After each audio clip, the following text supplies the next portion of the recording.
having our own live stream party here in the camp. So that we can listen to the same inspiring talks that you're listening to from Catholic women across the globe. As well as inspiring women here in Dzaleka. Despite the reality of our displacement, refugees women are becoming powerful agents of change in places like Dzaleka.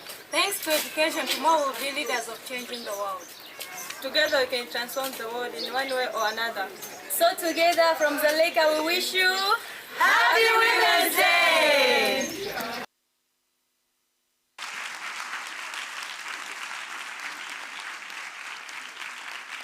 How wonderful, how wonderful. These are our friends from the Dzaleka refugee camp in Malawi. And thank you to Jesuit Refugee Service for their work for education and girls. So, on to the day. Hello and welcome to the 2018 edition of Voices of Faith on this here International Women's Day. Yes. Great, thank you. I am Mcaleese Wilkinson, and I'm thrilled to be back here as your MC. And I'd like to welcome our audience in this new venue this year at the Aula. Thank you to the Jesuit Curia here in Rome. And I'd like to extend a greeting to our online streaming audience. And you can join a live conversation on Twitter with the handle @VOFWomen, #WhyWomenMatter. And just a heads up to some of you out there, your questions will be asked of the panel during the second part of this conference. So, but before we hear from our distinguished speakers, we'd like to show you a short video encapsulating why we are all here today. In the future, will the Catholic Church become a relic of the past? Despite being made up by a great diversity of people from many walks of life, the Church is led by the experiences of a very narrow group. It is led by men. In many places, the Church is losing relevance in people's lives. People are leaving. Women are leading this exodus, but they could be leading a return. Female leadership creates better governance, better communities, and better decision-making. Organizations the world over have discovered this. Isn't it time for our Church to know this too? Women are systematically overlooked for roles in the Catholic Church that they are qualified for, simply because of their gender. It's the voices of capable and devout women who are being ignored for the comfort of old ways. But it's the 21st century. And in these times, trees have been shaken and the winds of change roused. Women are raising their voices and being heard. The culture that endorses their silence is being eroded. Silence is no longer an option. The time for change is now.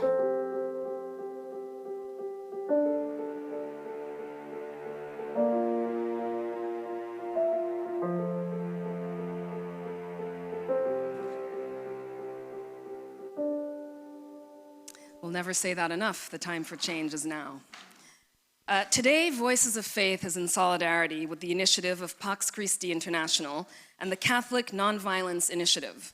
Women around the world wrote to Pope Francis to thank him for promoting nonviolence and taking a position against the arms trade. Thank you, Holy Father. Fidelis Goetz is the president of the Fidel Goetz Foundation, which was created by his grandfather almost 50 years ago to support Catholic initiatives around the world. So we want to hear a little bit more from Fidelis. Welcome. Thank you.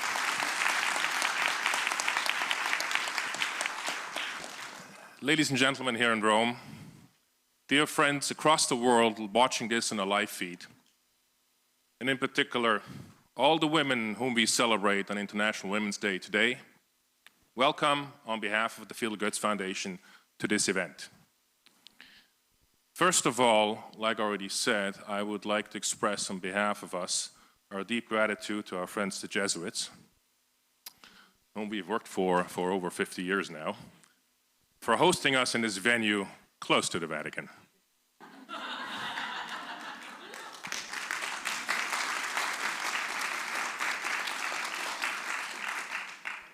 Second, I'd like to express my deep thanks to Chantal and her dedicated team of Voices of Faith, who once again have put a tremendous event together with an illustrious round of women, and I think one man, who will give us their thoughts and insights of why women matter within the church. Marilyn Monroe once sang, "Diamonds are a girl's best friend." She could also have sung, "Girls are God's best friend," and I think nobody would have disagreed. Why is that? Girls, or women for that matter, are funny. They're courageous. They're engaging. They're helpful. They're role models. They're natural leaders. And above all, they're faithful. Wouldn't all be this qualities and attributes that we would look for in our friends? And wouldn't this also be qualities that God would look for when putting his team together to lead his church in this millennium, men and women alike? So why does the church struggle to become an all-inclusive church and separates roles for women and for men? Why are all men created equal in civil society, but not in the church society? Why are women and men baptized the same way in this church, but the church excludes those same women from the priesthood of Christ? And why is the church holding on to traditions which have no basis in the Bible, but are based on a self-imposed patriarchalism? We believe it's high time for the church to change. Please, listen to the views and thoughts expressed today.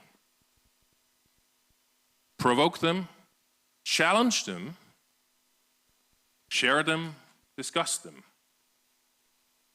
Only then can we continue to trigger a thought and change process within this church. And only then can we create the visibility necessary for this. The future of our Catholic Church depends on it. Don't let that church fall asleep. Wake her up. Thank you.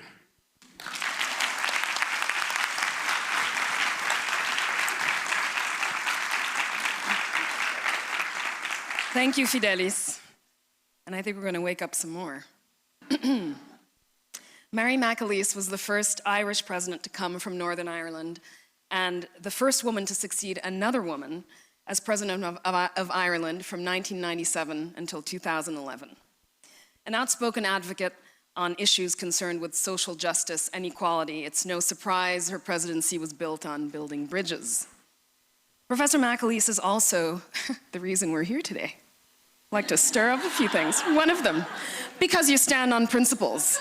Yes, it's for standing on principles. We are thrilled to have you here, Madame, as our keynote speaker.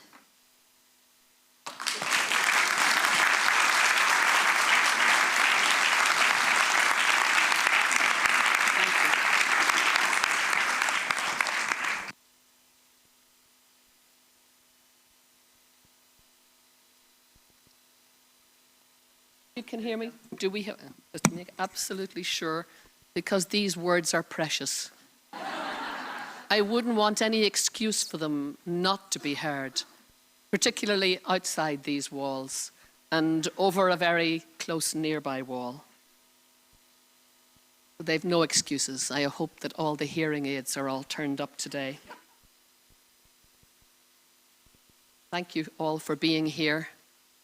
My absolute respect to Chantal and to Voices of Faith for the courageous decision they took when confronted with the choice of having their conference continue in the Vatican, to make the decision that no woman's voice would be excluded on their watch. I absolutely salute your courage.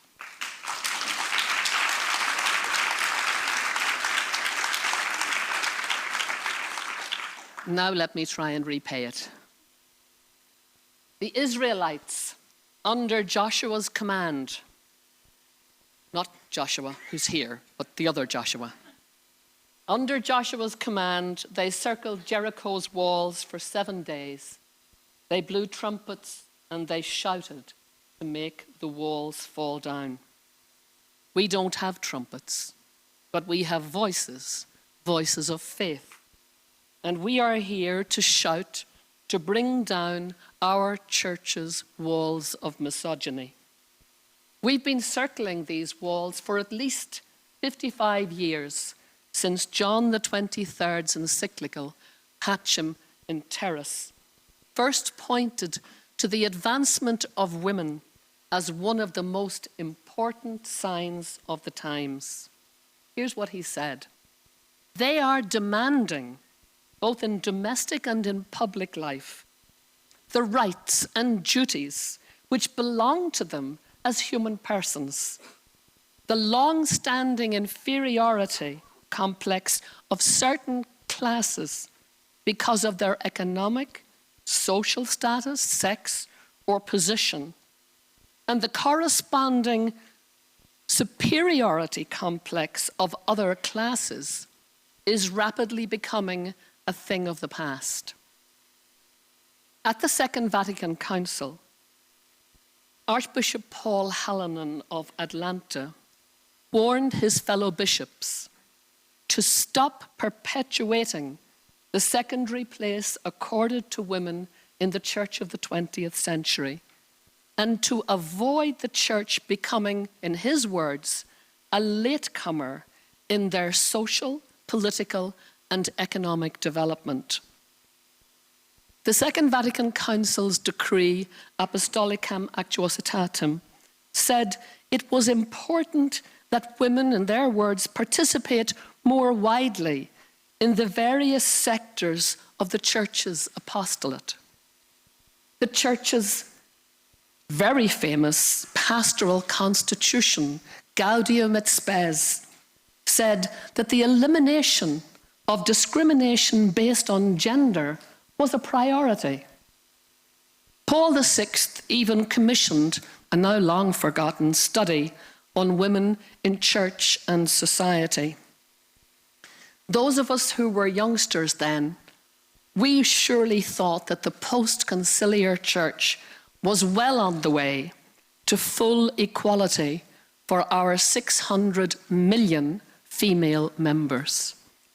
And yes, it is true that since the Council, new roles and jobs have opened up to the laity, including women. But these have simply marginally increased the visibility of women in subordinate roles, including in the Curia. They have added nothing to their decision-making power or their voice, because visibility and voice are not the same thing. And visibility without voice can actually reinforce one's silence. Remarkably, since the Council, roles which were specifically designated as suitable for the laity have been deliberately closed to women. I find this just totally perplexing. The stable roles of acolyte and lector and the permanent diaconate have both been opened, but only to laymen. Why? Both laymen and laywomen can, of course, be temporary altar servers. But bishops under our canon law are allowed to ban female temporary altar servers in their diocese. And even where they permit them, individual pastors are permitted to ban them. Why? Back in 1976, we were told that the Church does not consider herself authorized to admit women to priestly ordination. This, of course, has served to lock women out of any significant role in the Church's leadership, doctrinal development, and authority structure, since these have all been historically reserved to or filtered through ordained men. Yet, in divine justice, it seems to me that the very fact of the permanent exclusion of women from priesthood and all its consequential exclusions, that very fact should have provoked the Church's hierarchy to insist on finding innovative ways, radical ways of including women's voices as of right, not in trickles of tokenism by careful tapping. Finding ways of involving them in the divinely instituted College of Bishops, in the man-made entities such as the College of Cardinals, the Synod of Bishops, Episcopal conferences, giving them voice there as of right. Just imagine this normative scenario.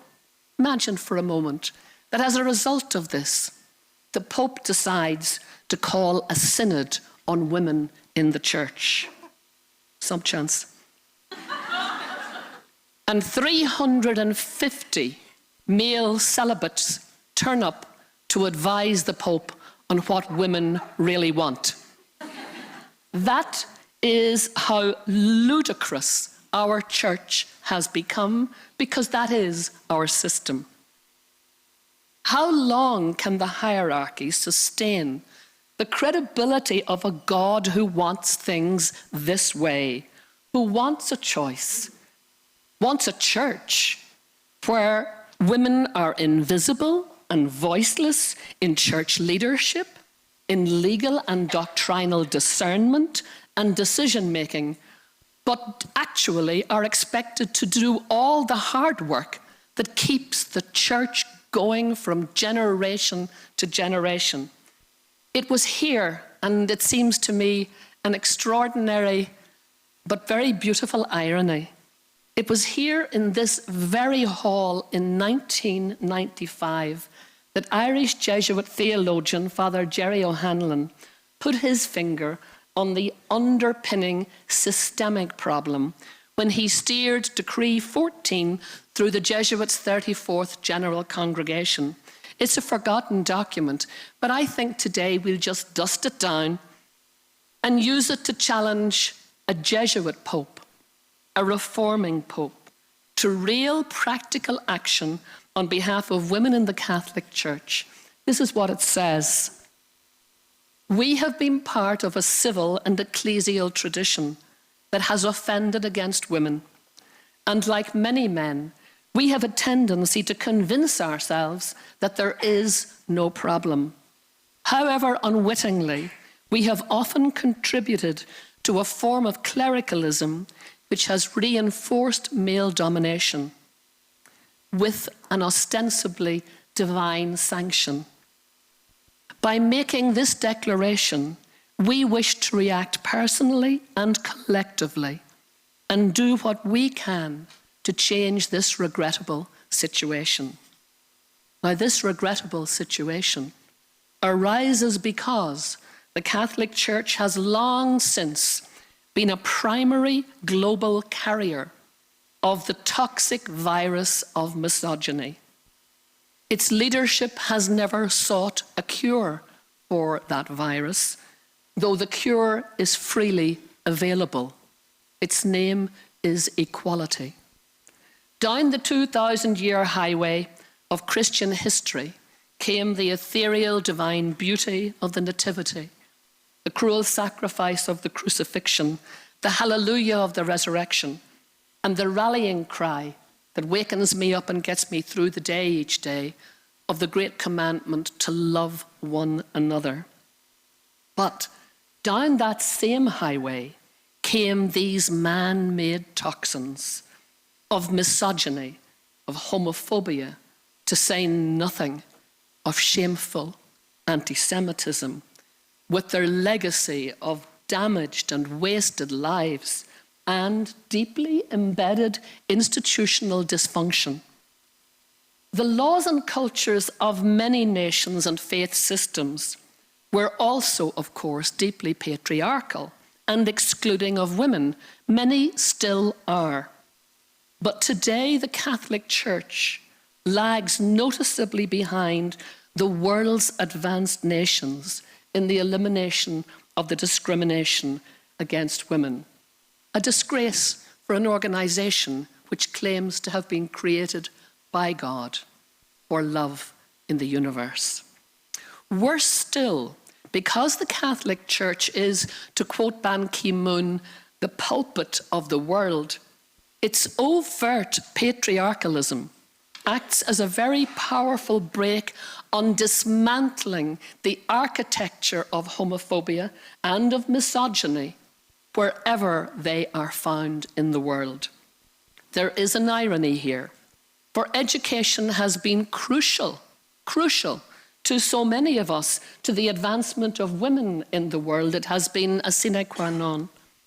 And for most of us, I imagine many of us here, the education which liberated us was provided by the church's frontline workers, those wonderful people, clerical and lay, who have done so much to lift men and women and children out of poverty, out of powerlessness, and into opportunity.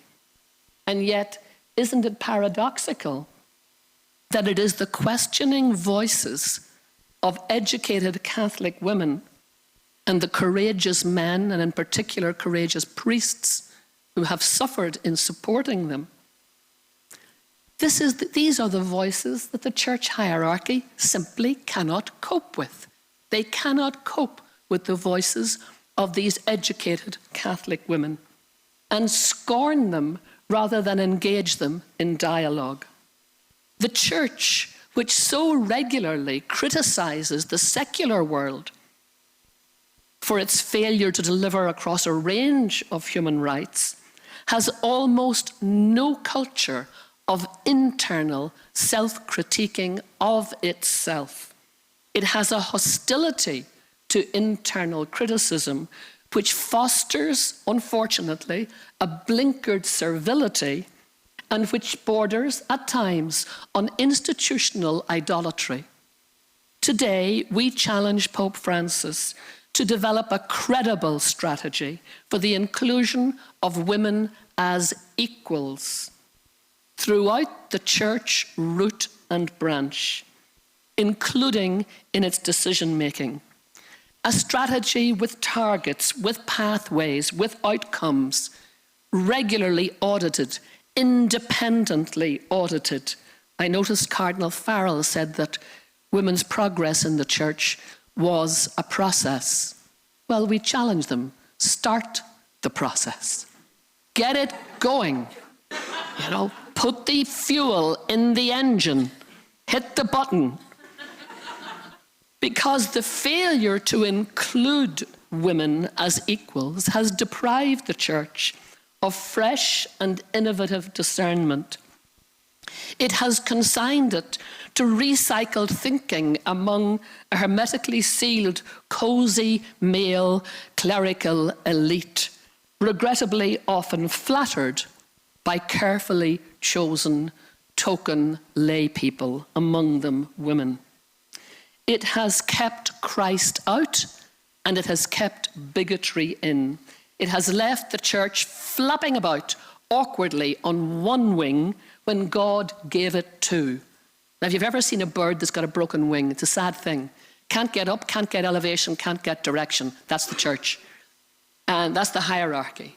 And what is worse, to be given two wings and to constantly use one of them to keep the other one down seems to me a rather ridiculous waste of energy. We are entitled to hold our church leaders to account for this and other egregious abuses of institutional power, and we will, because that's why we're here today. We insist on our right to hold them to account. At the start of his papacy, Pope Francis said, "We need to create still broader opportunities for a more incisive female presence in the church." These are words which, regrettably, I have to say, a church scholar described as evidence of Francis's magnanimity. Let us be very clear, at least let me be very clear. Women's right to equality in the church arises organically from divine justice. It does not and should not depend on ad hoc papal benevolence, magnanimity. It is our right. Pope Francis described female theologians as the strawberries on the cake. He was wrong, plain and simple. Women are the leaven in the cake. They are the primary handers on of the faith to their children. In the Western world, the church's cake is not rising. The baton of faith is dropping. The cake cannot rise unless the leaven is working. Women are working away from the church in droves because those who are expected to be key influencers in their children's faith formation have no opportunity to be key influencers in the formation of their Catholic faith. That's no longer acceptable. Just 4 months ago, the Archbishop of Dublin, Diarmuid Martin, felt compelled to remark that the low standing of women in the Catholic Church is the most significant reason for the feeling of alienation towards the Church in Ireland today.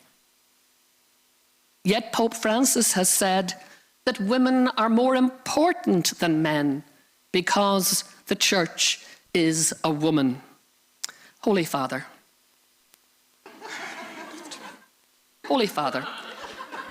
why not ask women if they feel more important than men in the Church? I certainly don't. I suspect many will answer that they experience the Church as a male bastion of patronizing platitudes, to which Pope Francis has added his own quota. John Paul II has written of the mystery of women. Talk to us as equals, and we will not be a mystery.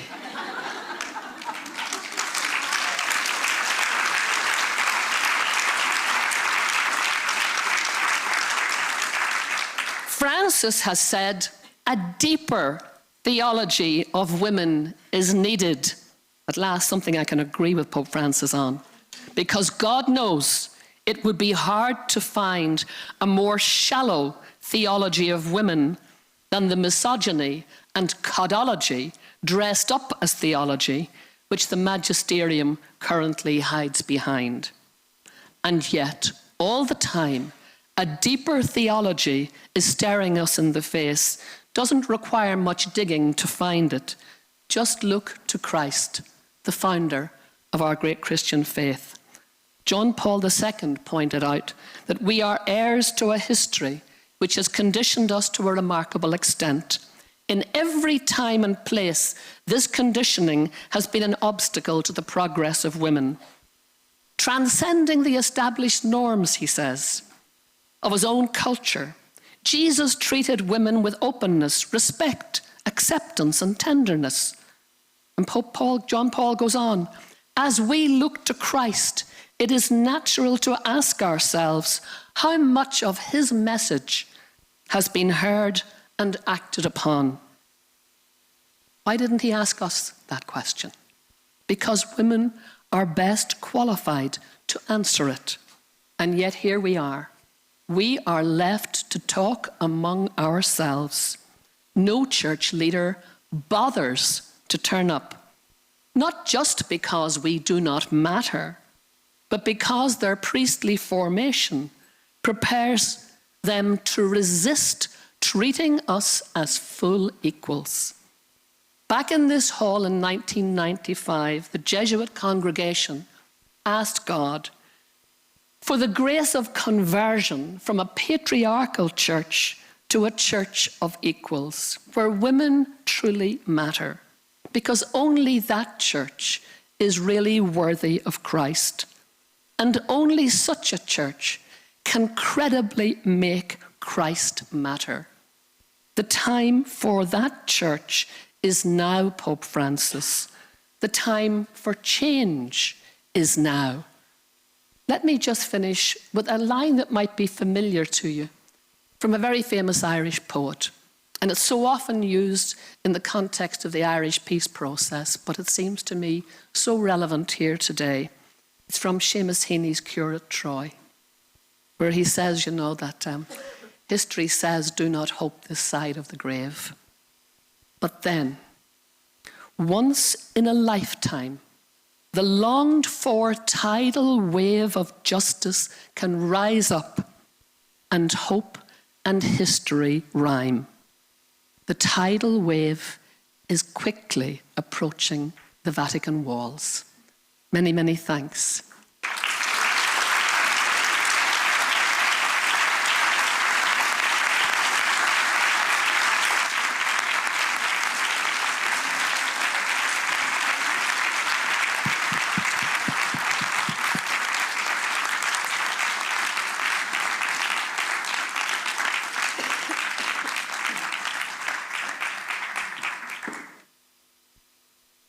Thank you, Professor Mcaleese, for your words of common sense. Now, on to our speaker series, where I promise you, you will be moved. From Poland to Uganda, women are fighting the fight. Susanna Rajic is a theologian and journalist focusing on Jewish-Christian issues. Please welcome her.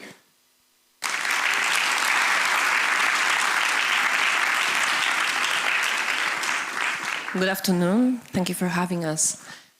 What I will tell you is a story about the bookstore. But before I will tell you more, you should know a bit about me. I was raised in a Catholic practicing family in Poland, which is predominantly Catholic country, you may know that, with a tiny Jewish minority there. I never fancied Catholic youth groups. I didn't grow up with traditional devotion to Mary, and frankly speaking, food pilgrimages were not my piece of cake. You would much rather find me in the study group discussing church fathers. But in the summer of 2000, I found myself walking towards Our Lady Shrine in Częstochowa, mostly because other kids did, and also because there were young, cool Jesuits leading the whole pilgrimage. And as we were approaching the shrine, the preacher said that we should think about the gifts we are bringing to Mary. And I remember, under pressure of the moment, I believe, I was praying, look, we both know I'm here by accident, but I have two hands. You could use me for something. As they say, be careful what you pray for. In the following months, Poland entered a time of heated debate about the history. It was all caused by a book by Jan Tomasz Gross called Neighbors, telling the story of a small Polish town where Polish non-Jewish neighbors killed Jews who lived in the same town. But what interested me more in midst of that, out of all of those debates and heated atmosphere, was Christian-Jewish story. I remember myself sitting on the floor, because it was standing room only, during the discussion about Christian-Jewish dialogue. And no one ever told me that Judaism and Christianity were that close. So it was like some secret got unveiled, and I was sitting there fascinated. Being 17 years old, not having particular interests or plans for futures, I sat on that floor and I thought, this is exactly what I want to do in my life. And it seems there is so much to be done. And in the following few years, I explored Judaism, I explored Christian-Jewish relations. Frankly speaking, I was not the most studious teenager, so I valued experiences more than books. And therefore, I was hanging out in the synagogue and drinking tea with Holocaust survivors from Warsaw Ghetto. On Sundays, before I would go to a family lunch and to church, I would attend a class that studied Torah portion for that particular week. And I discovered Christian liturgy of hours because I envied my Jewish friend who had his Siddur, a prayer book with prayers for to be read 5 times a day. And all that was, I was endlessly captured and attracted and fascinated and wanted to learn more about all that. So here I was, a Catholic teenage girl becoming regular in the Warsaw community, a Jewish community of Warsaw. And one day, as I was sitting in the cafeteria there, someone came up to me and said, "Do you know what Catholics think about the Jews? Because you are a Catholic, right?" Of course I knew. I even memorized best quotes from Nostra Aetate and other church documents.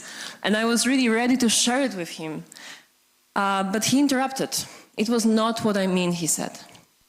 "Have you been across the street? Have you visited the church across the street where is the bookstore in the basement? So go there." I didn't, I admit it. "So go there," he said. "Go there and check what Catholics really think about the Jews." And I have to say, disturbed by this conversation, I rushed to that basement, to the church's bookstore, and stood in front of those shelves in a shock. The place was full of anti-Semitic literature of all sorts. Conspiracy theories, the real names, Jewish names of politicians, revisionist history, you name it.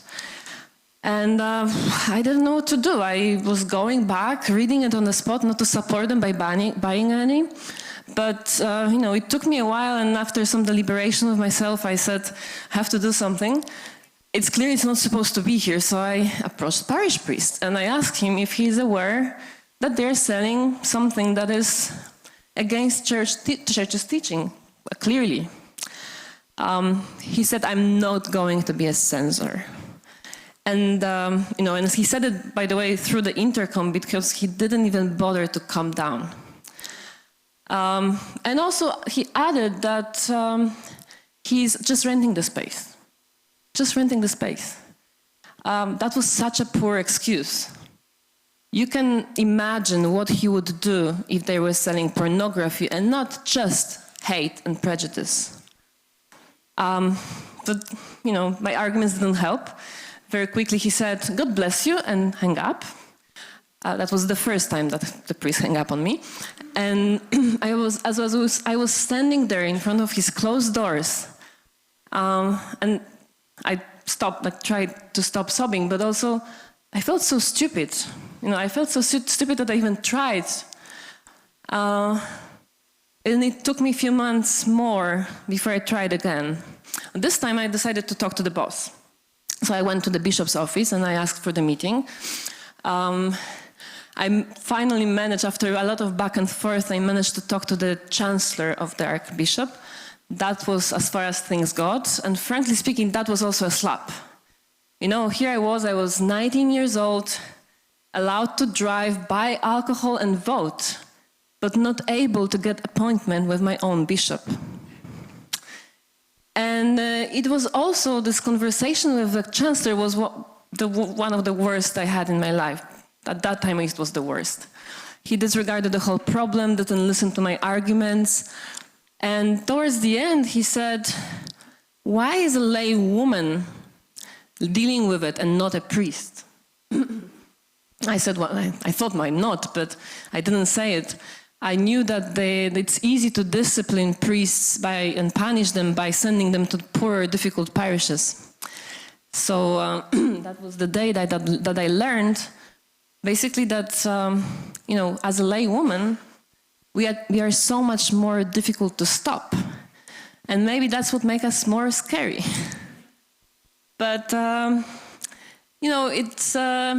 it may sound a little bit funny to recall that story after 15 years, but at that time it wasn't. The experience really had me question if I want to stay in the Catholic Church. And I suddenly, from the young idealistic Catholic girl, I suddenly felt that I'm surrounded by hypocrites who accept church breaking its own principles by letting anti-Semitism into the building itself even. So I was angry. I was angry, but anger is also a sign of commitment. So therefore I stayed. And what helped was conversation with experienced Catholic activist who said, it's the first time you're disappointed, not the last one. You need to get more tough. And the ultimate irony of the whole situation is that I pushed myself to become a Catholic theologian, to study Catholic theology, because at the end of the day, I really wanted to work for Christian-Jewish relations, to specialize in it. And as for the bookstore, if you wonder, after many failed attempts, and 5 years later, it finally closed. But, for... Thank you.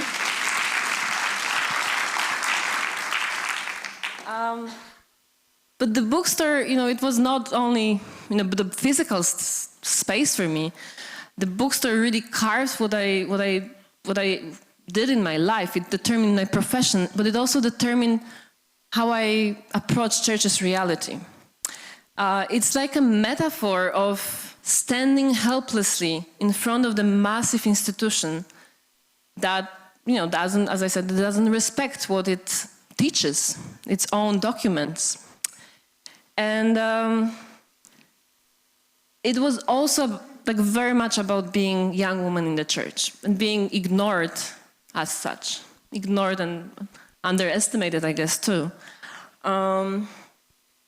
So, even right now, I have to tell you that all the degrees I had ever since, all the experiences, professional and not, it's not a remedy for what happened, of this moment that no one really felt that I should speak up, I should be welcomed, I should be listened.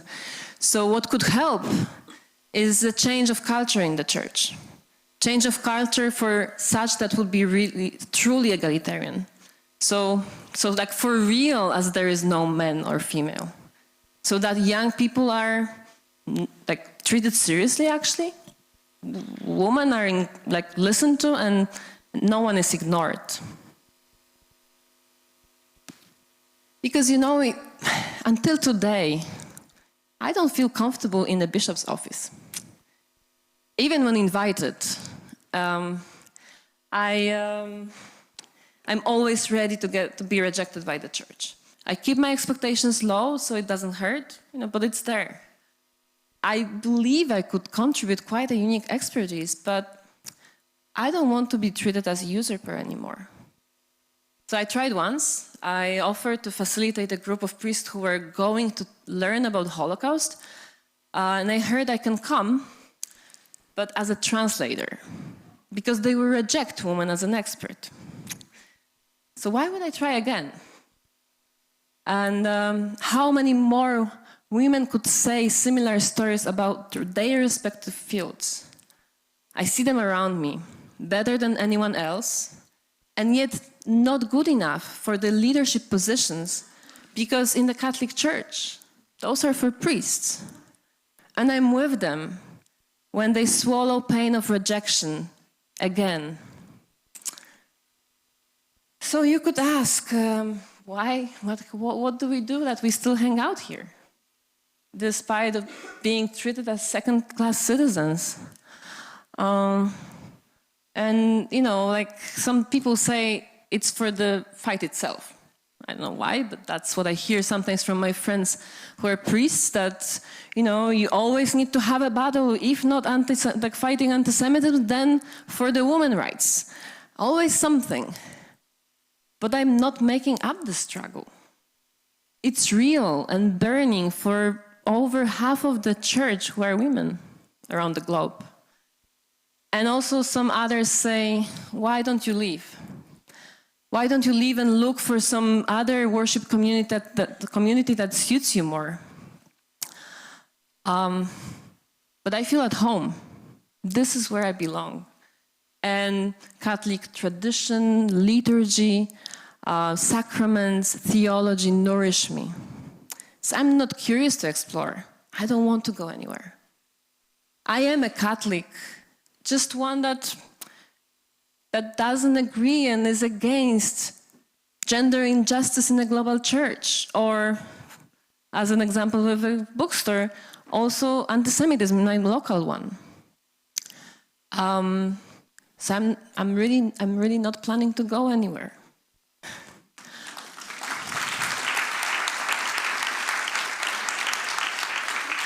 And by the way, I hope you will stay too. There is much to be done. Well, because, despite all difficulties, we are here in the church, competent, engaged, ready for the work we are early given. Please don't waste it. Even if angry, our anger shows that we are committed and we are not giving up on the church. And we expect and hope she will not give up on us in our vocations. Ready to be involved and included anytime. And the time is now.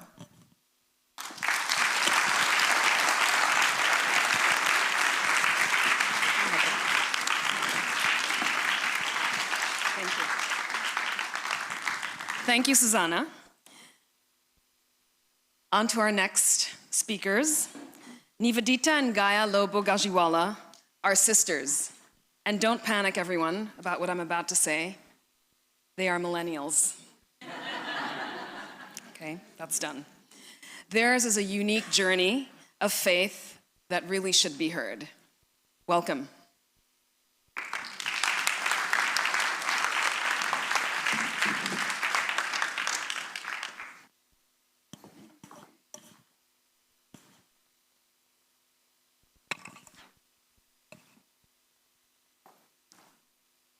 Good afternoon.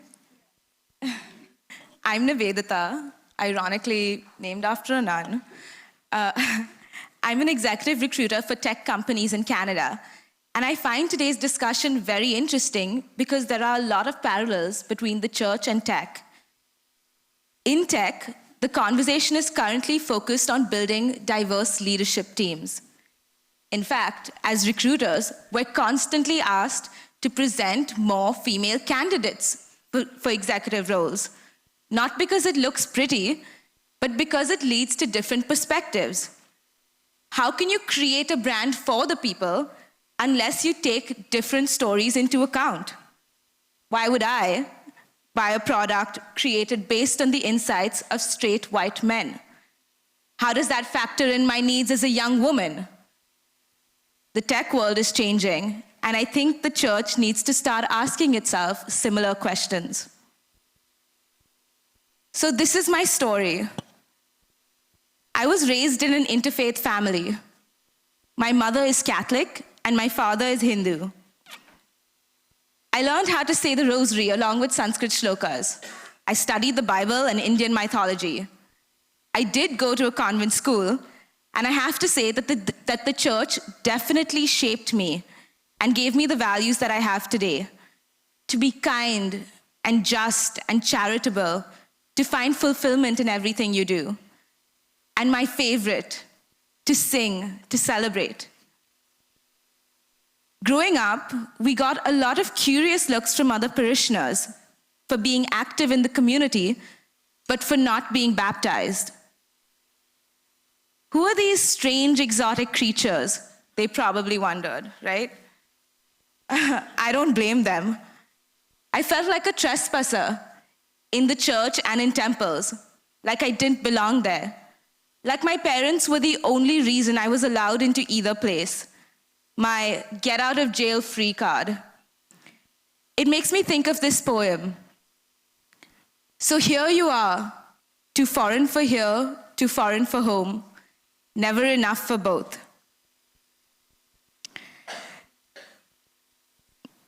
So being exposed to different religions and also being gifted by a strong feminist mother, she's here today, meant I had a lot of questions.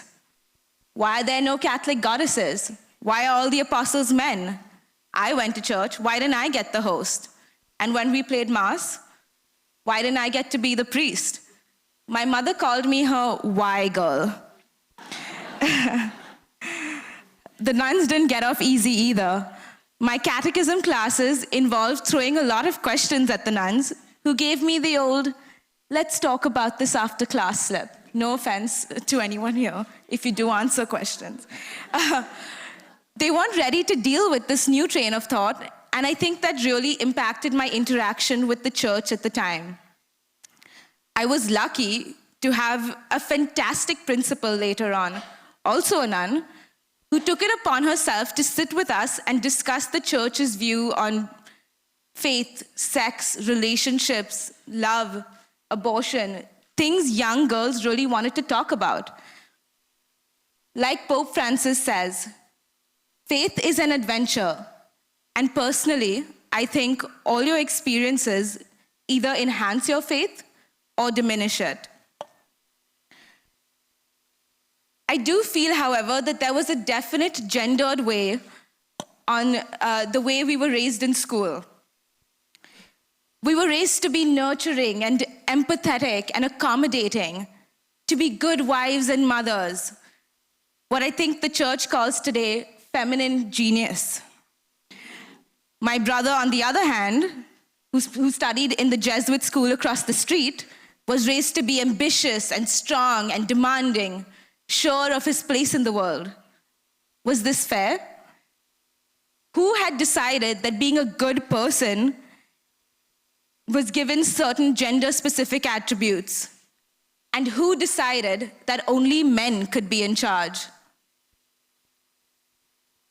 Good afternoon. I'm Gayatri. I'm an educator. I work in schools. And when you think about it, my workspace is similar to the church in terms of hierarchical structures. Interestingly, when you look at statistics, the majority of teachers in the world today are women, but the majority of teachers in leadership positions are men, particularly headships and so on. I'm very, very lucky that the school that I teach in is a very equal opportunity workplace, and I have multiple levels of female bosses because it's so amazing to see myself represented in various policy decisions made at the top. And I would definitely love to see that in the church. We need female leadership because we need female role models in leadership positions. Unfortunately, the ones that did exist in the early church, like Mary Magdalene, Phoebe, and Priscilla, are downplayed. The exception is Mary, the Mother of God, who is either made out to be such an exotic woman that it's difficult to identify with her, or manipulated to further patriarchal agendas that glorify motherhood and confine women to passive spaces. Another thing that my job made me realize is the importance of identifying stakeholders. As a teacher, my key stakeholders are my students. And everything I do positions their benefit at the forefront, often at my own cost. I've been puzzling over whom the church identifies as its primary stakeholders. Is it the flock or the shepherd? Or the institution itself? Like my sister Nivi, I was raised Hindu Catholic. But for me, there was always this feeling of being an outsider in whatever group I found myself, whether it was the church or my convent school where I was never Catholic enough, or whether it was my Hindu family functions where I was too westernized and Catholic to fit in. I eventually went to boarding school in an Indian ashram to finish high school for 5 years. And even there, amongst the children of hippie parents and teachers who sought to find their own spiritual path, I was the outlier. My mother and sister both speak of the wonderful sense of community that the church has given them. But with my fractured sense of self, I don't know if I experienced this sense of community in the same way. I found it suspect. because it was exclusionary. And while I suppose it gave a great sense of stability and community to those who were welcome, I always wondered what it was about me that made me feel inadequate. Growing up, I had heard so many homilies on God's unconditional love, but my Catholic card seemed to come with too many strings attached. I think ultimately it was a battle between my sense of self and my own moral compass, and compromising it in exchange for a purer Catholic identity. And I wasn't ready to do that. Having always been on the outside looking in, I could not, in good conscience, endorse a system that makes outsiders of people for their gender, sexuality, and life choices. How do you reconcile that with the teachings of Jesus, who hung out with tax collectors and sinners, basically pious society's outcasts? For the longest time, I struggled to understand why women like my mother didn't just break away from the Catholic Church and just go found their own instead of fighting so tirelessly for change from within. Like Susanna said earlier, why don't we just leave? And when I asked my mom, she said, well, it's my church too. Why should I give it up? Why should I let male clerics hijack it? And I think I get that. I understand now why breaking away is in a way almost defeatist. And that's why I stay too.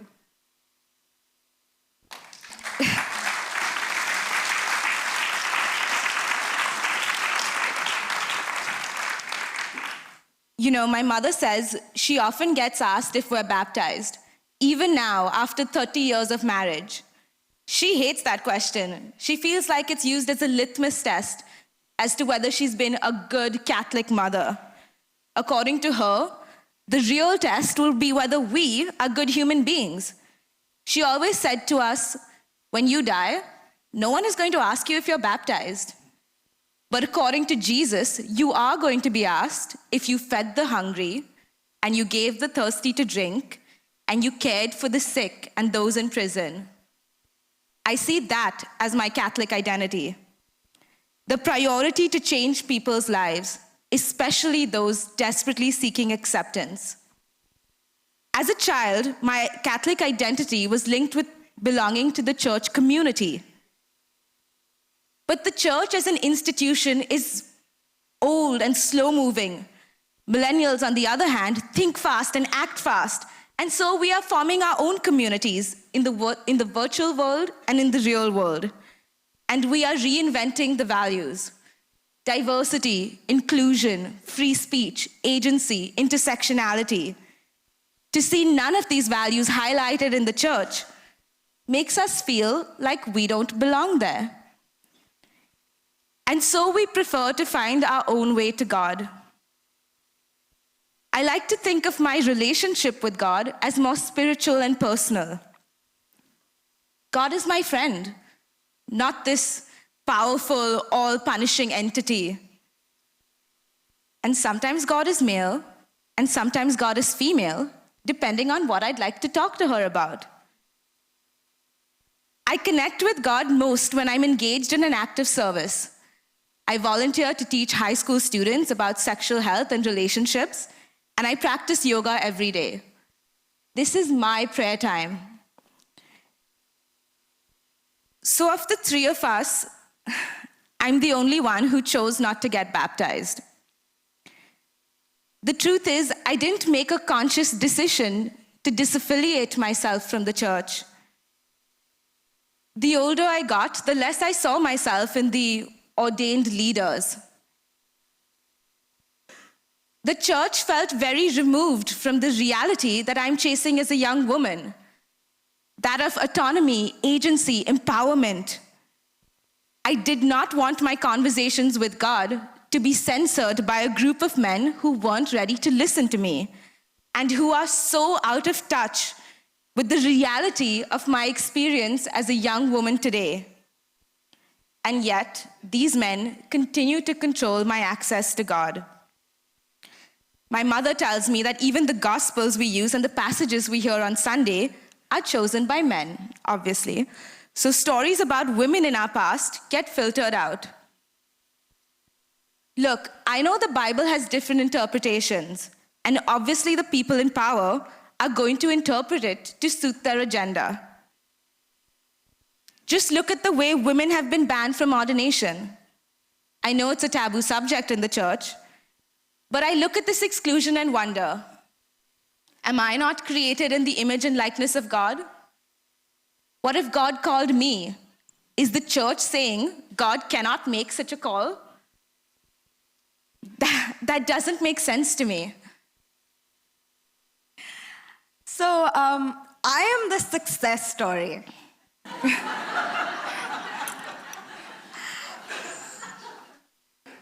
Who got baptized when I was 21. Why? Simple. I wanted to experience Mass in its entirety. After years of Sunday school and confirmation class and catechism classes in school, let's just say I found it frustrating that I wasn't considered Catholic enough to receive communion. And I think that there was also this hope that finally, I would feel a sense of belonging. But that didn't happen. The other thing was that I never saw it as an either-or transaction. I didn't see myself losing my Hindu identity in exchange for my Catholic one. I'm baptized, yes, but I still identify as Hindu Catholic. There's a duality, almost a multiplicity to my spiritual identity that rather than fracturing me, now makes me whole and complete. And really, when you think about the fact that Jesus was a Jew, and many religions have incorporated the Old Hebrew Testament as part of their religious scriptures, I don't see why it's so hard to understand that this duality can exist. Indian culture teaches us to be accepting of multiple belief systems. I think this whole either-or thing is a very Western concept, frankly. Although the church is good at creating hybrid culture-specific ways to worship when it chooses to. When I was teaching in this little village in Gujarat, the nuns had prayer services in which the students sang bhajans in Gujarati and had tribal depictions of Mary and Jesus in the Stations of the Cross on their walls. When you consider that Easter and Christmas are co-opted from pagan festivals like the winter solstice, well, it's clear that the Catholic Church can be inclusionary, whatever its agenda. So surely it should be able to see that to be inclusive and accepting now more than ever is the only way to maintain its relevance. And at a personal level for me, unlike with Nivi, I think the question is, I'm baptized, but am I Catholic enough? Look, you can have a set of rules and follow them all and still, in my opinion, not be a good person. I think being a person with integrity requires a lot more than blind obeisance to a list of rules. Every single decision you make in your life needs to be weighed, measured, and made in context of the situation at hand, with compassion, with an acute understanding of the specific situation, and above all, with the aim to do the best you can for the people around you, not just yourself. And to do this, you need to build your critical thinking skills. How else can you assess and evaluate every situation with the differentiation it deserves? In 2016, Pope Francis wrote that the job of the church is not to exclude, but to welcome. The job of priests is not to render judgment, but to listen and understand the context of people's lives and decisions. I agree wholeheartedly. I just want to see evidence of this. But I don't see the church encouraging critical thought at all. And that's sad, because I think to really embody the teachings of Jesus, you need to be able to approach life not with a black and white rule book, but with a well-developed ethical and moral code. So I think the big question that we have today is the church still relevant? I think as young people, we need something to believe in now more than ever. Politicians are failing us. Love is digital. Loneliness is universal. Terrorism is a school event. There is a large-scale refugee crisis. Who are we supposed to turn to? In whom do we put our faith? I think what we really need is a community which will offer us reassurance and guidance. Instead, often we're faced with judgment about our choices. Why are celibate men who have never experienced period pain, pregnancy, sexual assault, domestic violence, the struggle of balancing a family, a career, and a house, giving us advice and calling the shots on how we should handle domestic violence, marriage, family planning, sexual abuse, parenting, whom we fall in love with, and what we choose to do with our bodies? Sadly, there is no place for women's voices. These decisions are made at synods where the non-ordained women cannot vote. Well, young women do not want to be a part of this. Pope Francis is making attempts to catch up with us. For example, he washed the feet of women, and he's taking an uncompromising stand on the refugee crisis. But there are still voices of dissent even amongst his fellow bishops. I would love to see, to quote Elvis, a little less conversation, a little more action. Like my sister, I think the church could be relevant, but at the moment, no, I don't think it is. If you alienate the people who need you the most in favor of not offending existing hierarchies, I think at some point, people who need unconditional love in a time of crisis will disassociate from a system that only fuels their self-hate. Millennials are rootless and searching for some sort of foothold in a world that they are actively trying to change for the better. More importantly, the church, which is supposed to be a place of sanctuary, does not make me feel safe. It's sad but true that women suffering abuse prefer to go to the police rather than bishops to seek justice. And what about the violence that LGBTQI individuals face in homes and communities? The church hasn't even started looking there. On the contrary, it excludes them too. Frankly, I am so tired of all this talk of sin, the double standards, and then turning a blind eye to abuse within the church, but taking a hard line against relationships between two consenting adults because of their gender. Young people are suspicious, and rightly so. Why should they return to a church that doesn't even want them? It's really very difficult to reconcile this attitude with Jesus' attitude. He built people up with love and forgiveness and acceptance. If the church tells people that it doesn't believe in them, how are they supposed to believe in themselves? So where do I see the future of the church? I think the church needs to regroup and figure out its values and priorities. Unless it is willing to allow a shift in power dynamics, that is women in leadership, it is going to lose relevance for young women today. The priority should be putting those that are disadvantaged at the center and implementing what Pope Francis advocates for migrants. Build bridges, not barriers.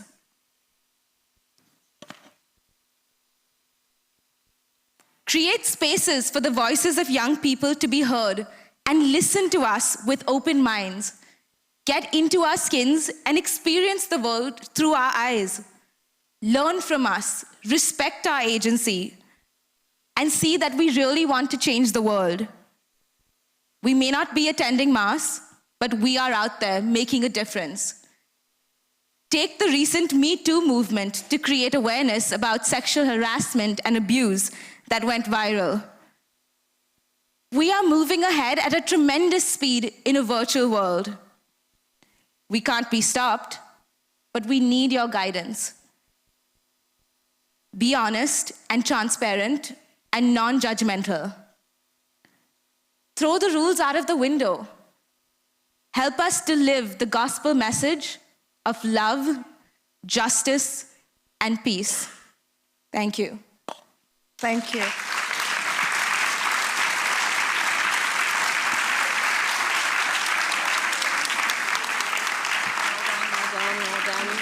Well done.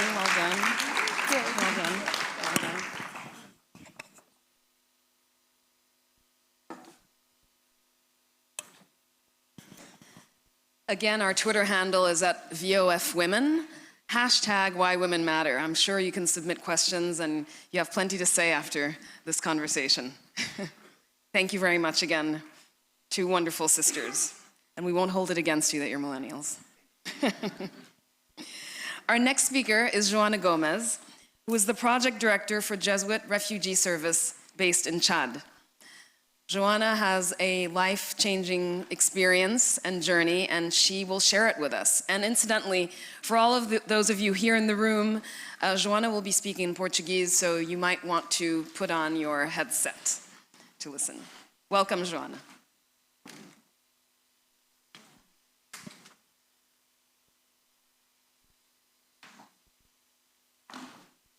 Olá, chamo-me Joana e há 3 anos encontrava-me a trabalhar numa escola em Lisboa, Portugal. Tinha tudo aquilo que a nossa sociedade nos diz que devemos querer ter.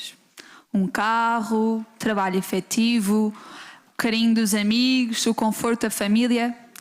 Mas sentia que era 99% feliz, mas que havia alguma coisa que me faltava. E a certa altura tornou-se claro que não era uma questão de juntar 1%, mas de substituir os outros 99%. Em 2015 fiz uma experiência de voluntariado que seria o começo da mudança da minha vida. Durante 3 semanas estive como voluntária na Sicília, a trabalhar num centro de acolhimento de migrantes e refugiados que tinham acabado de passar o mar Mediterrâneo. Homens a quem eu perguntava o que é que querem ser no futuro e que muito surpresos me respondiam o que é que significa futuro. Com eles percebi que era isso que eu queria fazer. Queria trabalhar com refugiados no terreno. Mas mesmo assim voltei para a minha vida em Portugal. No entanto, em 2016, tornou-se claro que não poderia continuar no conforto da minha vida. Pedi ao meu chefe para rescindir o meu contrato, mas ele não me deixou. Deu-me apenas um ano sabático, porque disse que eu precisava da segurança de ter um novo emprego. E então voltei para a Sicília, desta vez como coordenadora do projeto onde tinha sido voluntária no ano anterior. Foi das experiências mais difíceis da minha vida. A certa altura houve um dia em que os refugiados fizeram um motim e eu fui a única pessoa que ficou no meio deles e que não se refugiou no escritório. Cheia de homens, rodeada de homens, a gritarem comigo, a pedirem melhores condições, furiosos, e eu cheia de medo, pequenina, a tentar ouvir, a tentar criar comunicação. Mas esta experiência foi fundamental para me confirmar, é isto que eu quero mesmo trabalhar com refugiados. Por isso, no regresso a casa, parei no JRS, vim aqui bater à porta e disse, eu quero trabalhar convosco. Não sei porquê, mas estou segura que é por aqui que o meu caminho passa e estou disponível para ir onde mais ninguém queira ir. Por isso mandaram para o Chad. Chad goes by them. No entanto, esta notícia não foi muito bem recebida em Portugal. A minha família achou uma loucura, os meus amigos ficaram assustados e, na verdade, como é que se explica que eu troquei o certo pelo incerto? Troquei o conforto da minha casa, a segurança do meu país, por uma casa onde não tenho eletricidade, onde não tenho água canalizada. Mas sentia que era este o meu caminho. E fui questionada com perguntas muito interessantes. Então, mas não te vais casar? Então, mas não queres ter filhos? Olha que já estás um bocadinho na idade. Isto fez-me perceber que estamos formatados para um conceito de felicidade. Estudar, trabalhar, casar e ter filhos. Vendem-nos isto nas telenovelas, na televisão, nos jornais e até em meios mais católicos. Ou te casas ou vais para a freira. E na verdade no Chad encontrei também um bocadinho desta realidade. Mulheres com a minha idade que já têm 5 filhos, sem exageros. Raparigas que vão deixando a escola porque são dadas em casamento. Sem escolha, sem opinião, sem opção. Na verdade, há uma professora refugiada de quem eu gosto muito que um dia confessou-me: que sorte, tu tens 29 anos e ainda não és casada. Tiveste essa opção. E percebi que, no fundo, este conceito de desenvolvimento que nós achamos que neste país, nesta Europa mais desenvolvida, que já conseguimos alcançar, eu pergunto-me, quantas de nós, mulheres aqui, conseguimos conceber uma felicidade que não passe por ter família? Quantas de nós podemos pensar que também é feliz quem se entrega ao mundo e não a um lar? Quando parti para o Chad, tinha esta certeza de que há mais missões na igreja e há mais vocações do que aquelas que nós pensamos. E hoje continuo muito certa deste caminho.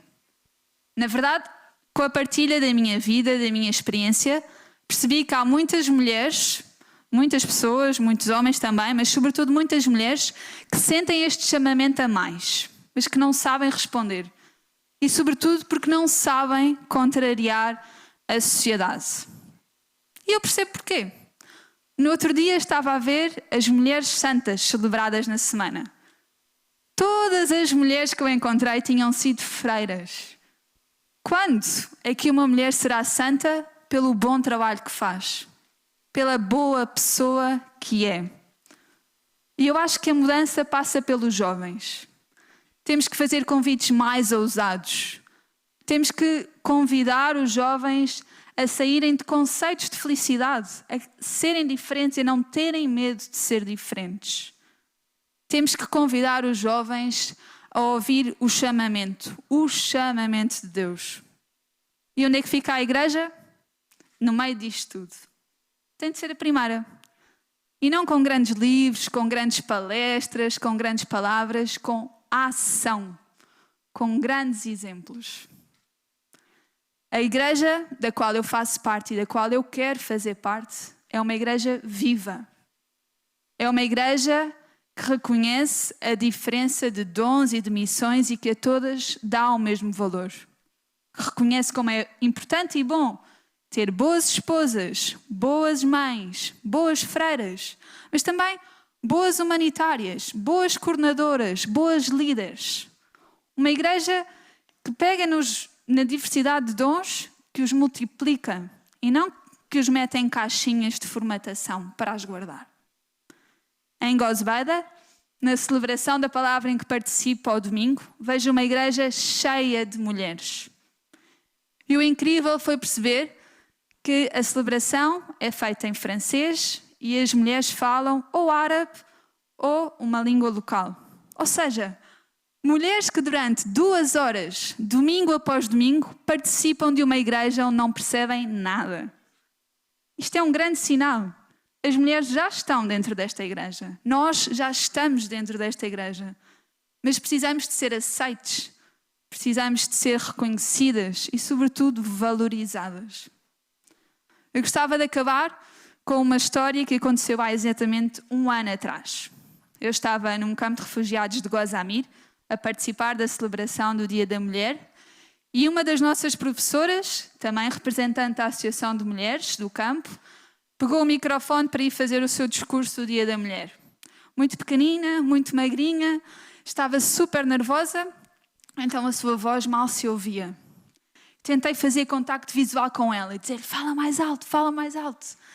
E ela, muito, muito nervosa. A voz não mudou de tom, mas todo o seu corpo começou a falar por ela.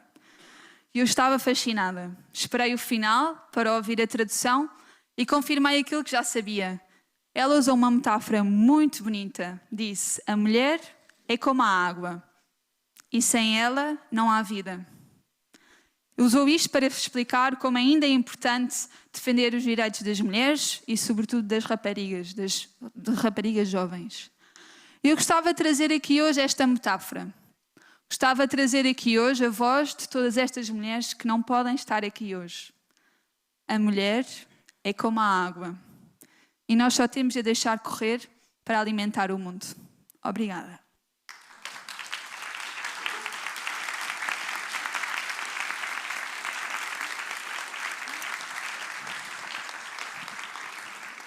Thank you, Joanna. Next, we are going from Portugal to Chad to Uganda. Senfuka Joanita Wari is from Uganda, and she has a mantra, which is the following: a good activist is one who is still alive. Let that sink in for a second. When you hear her words, you will understand. Wari? Welcome. Thank you. Happy Women's Day. My name is Senfuka Joanita Wari, a lesbian, a Catholic, a human rights defender who was born and raised in Uganda amongst 15 siblings. I'm also the executive director of Freedom and Rome Uganda, which is an organization that empowers and advocates for the rights and respect of lesbians, bisexuals, and queer women. I'm also on the board of Rainbow, Global Network for Rainbow Catholics. It's a new organization that brings together groups, LGBT Catholic groups. Gender is part of my story. Before I'm a lesbian, I am a woman. Everything that affects women in this world affects me. The discrimination and hate towards LGBTI persons is on top of this. So you see, I am discriminated for being a woman and moreover for being a lesbian. Being a lesbian in Uganda poses a lot of difficulties. Like I started having same-sex feelings as early as 7 years. I had nobody to talk to about this. It was not until I was 14 years old that I realized I got to find out that people like me are called lesbians. I found out from a book called Delivered from the Powers of the Devil. Imagine. I started fighting with myself. I fought with myself until I realized that I had attended Catholic schools. I remembered what I learned from the Bible. I remember that we are all wonderfully created and equal before God and in His image. I tell you what, there are 193,000 Christian churches in Uganda, more than schools and hospitals combined. Any message that comes from the church is treated as a message from God because it's passed on by men of God. Religious and cultural beliefs affect women in a big way. For instance, at 25 years, you're expected to be married. Families always feel ashamed if this doesn't happen.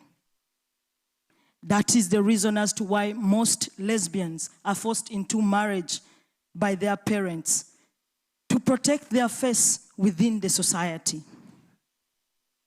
That's why so many women are subjected to this so-called corrective rape and other forms of violence when their parents find out that their daughters are different. homosexuality is still illegal and is illegal in Uganda. The discrimination and hate towards LGBTI persons is fueled and continues to be fueled by draconian laws.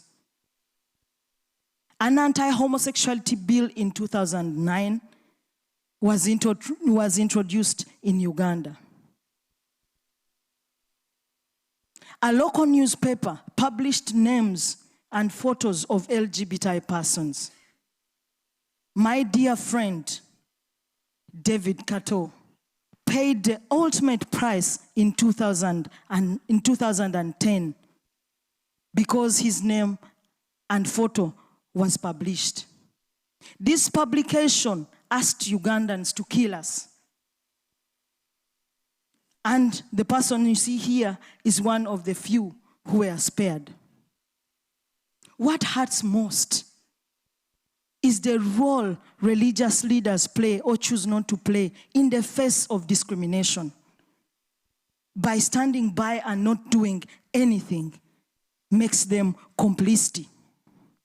All these religious leaders supported the anti-homosexuality bill and only advised against the death penalty.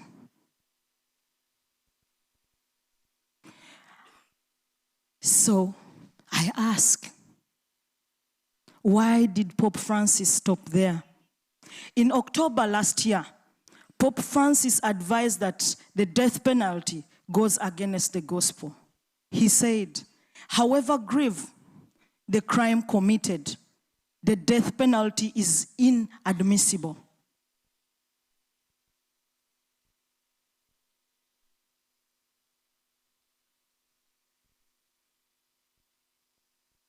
Yeah.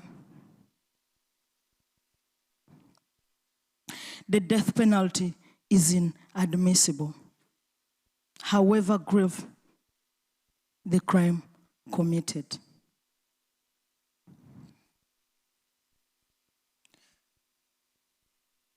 Why is homosexuality still criminalized in the Catholic world? Why? Our religious leaders hold the key to protection of LGBTI persons, not only in Africa. But imagine if the Vatican stands against criminalization of LGBTI persons and decides to stand and defend life. Then we have hope. You're probably wondering why I'm still a faithful Catholic. I wonder too. Just like others that did not turn away. Because I believe it is my responsibility. It is my duty. It is my role. It is my role to change the mentality that surrounds me. Because I believe I'm on a mission from God. When I realized back that so many of us were running away from the Catholic Church and places of worship, I started an LGBTI Catholic club. In this place, in this club, we come together to worship, praise God, pray together, support each other spiritually. We seek to do a lot for our communities, but not only the LGBTI communities, but also the people and the needy people around us. There is much more I would want to do in the church, but often limited by my sexual orientation and gender, which was created by God. I believe things can be different. Women have a lot of roles they can do in the church. And let no one stand in the way of the Holy Spirit. For the Bible says, who lights a candle to keep it under the bed, but not on the lampstand. So I have a question for the church. Must I stay hidden when the gospel calls me to shine out? Thank you so much.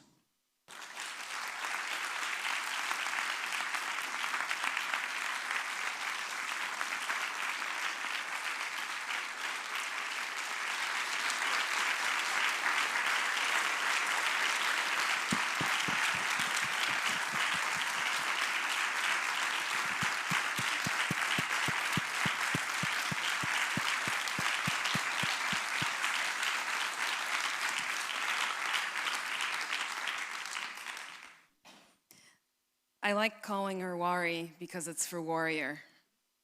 Very, very brave, and thank you for those words.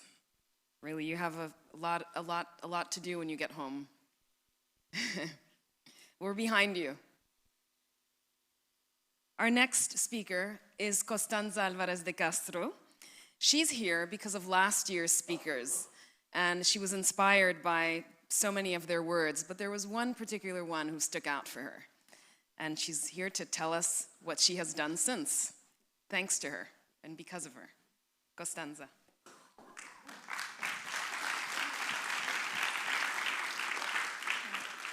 Good afternoon. My name is Costanza Alvarez de Castro, and I'm an artist. I have started an initiative called A Painting for Marguerite, which I'm going to talk to you about. And the main goal is to finance projects based on education through art. Last year, I attended Voices of Faith, and Marguerite Barankitste, who survived the 1994 genocide in Burundi and saved thousands of lives, was the speaker whose story touched me the most. All story touched me, but I was so impressed by her deeds, her courage, and her strength. I realized that the majority of the testimonials I was listening to could have never happened to me, ever, because my everyday life here in Rome was completely different of some of the world's realities. Of course, I knew that already, but this time the feeling was stronger. Then I heard Stephanie Lorenzo's story. She was around my age, we shared a similar background, and had the same opportunities in life. And she had already done so much for the world, and I thought that I had to do something to help as well. The days that followed Voices of Faith, I thought about what could I do to help those in need. Since I'm a painter, I decided to create a platform that would bring art and aid together, and I named this platform A Painting for Marguerite. I spoke to some of my friends about my idea, and they helped me transform it into reality. The proceeds of our first auction in June last year went entirely to a project to help Marguerite's educational activities in Rwanda. Now, A Painting for Marguerite has a new project called Cycling to Education. The goal is to buy bicycles for girls attending school in Zaleka refugee camp, that you will shortly see some pictures about the girls in the camp. And this project will be financed through a wonderful photograph by Luca Catalano Gonzaga. Is that for the video? And it's exposed outside, where you're going to have the coffee break. The starting price is 4,000 euros, but you are welcome to offer as much as you wish. For those of you here in attendance, you will also find some more information both about the artwork and the project. For those of you watching on live stream, you can find everything on our website, paintingformarguerite.org. Thank you very much for your support, and it will mean a lot for those girls. Thank you.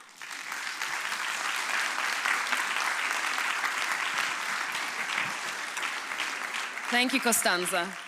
And the piece of art is really, truly beautiful if you go out and see it. It's a paintingformarguerite.org. We urge you to donate. It's for a good cause. So a program note, as we break from our speakers for a little while here, and all of our attendees here leave the room, but the live stream continues, we're going to hear a lovely piece of music a performance by Silvia Genovesi and Simon Fresi. So enjoy the break, and we will see you back in a few, except for our live stream. Thanks.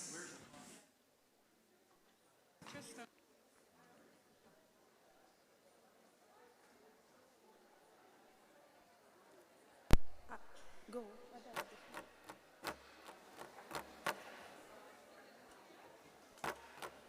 Rientra.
Fratello che guardi il mondo non somiglia a te. Mio fratello che guardi il cielo e il cielo non ti guarda più. Se c'è una strada sotto il mare, prima o poi ci troverà. Se non c'è strada sotto il cuore degli altri, prima o poi si traccerà.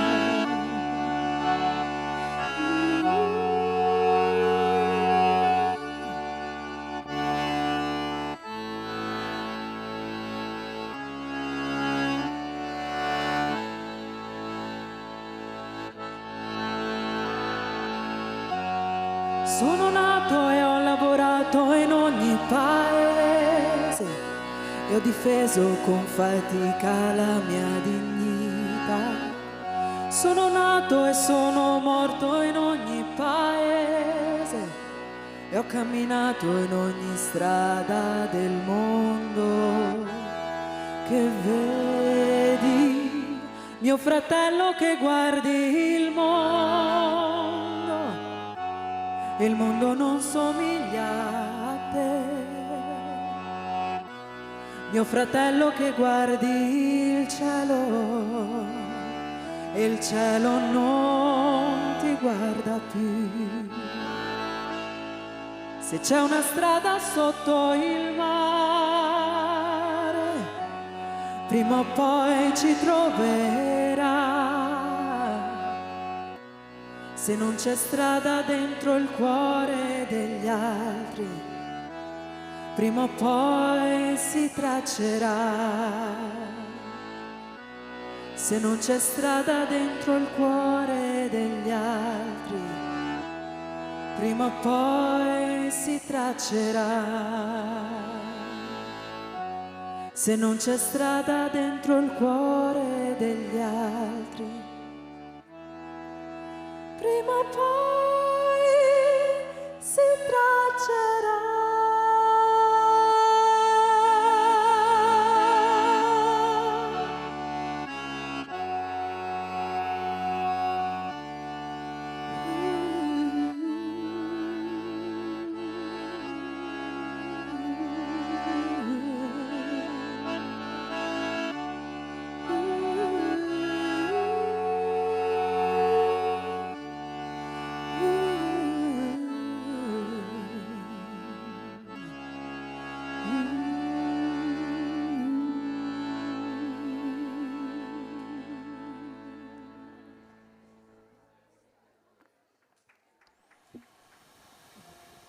Thank you. Thank you. And our dear guests, if you don't mind leaving the room for a few moments while we do a little live stream interview.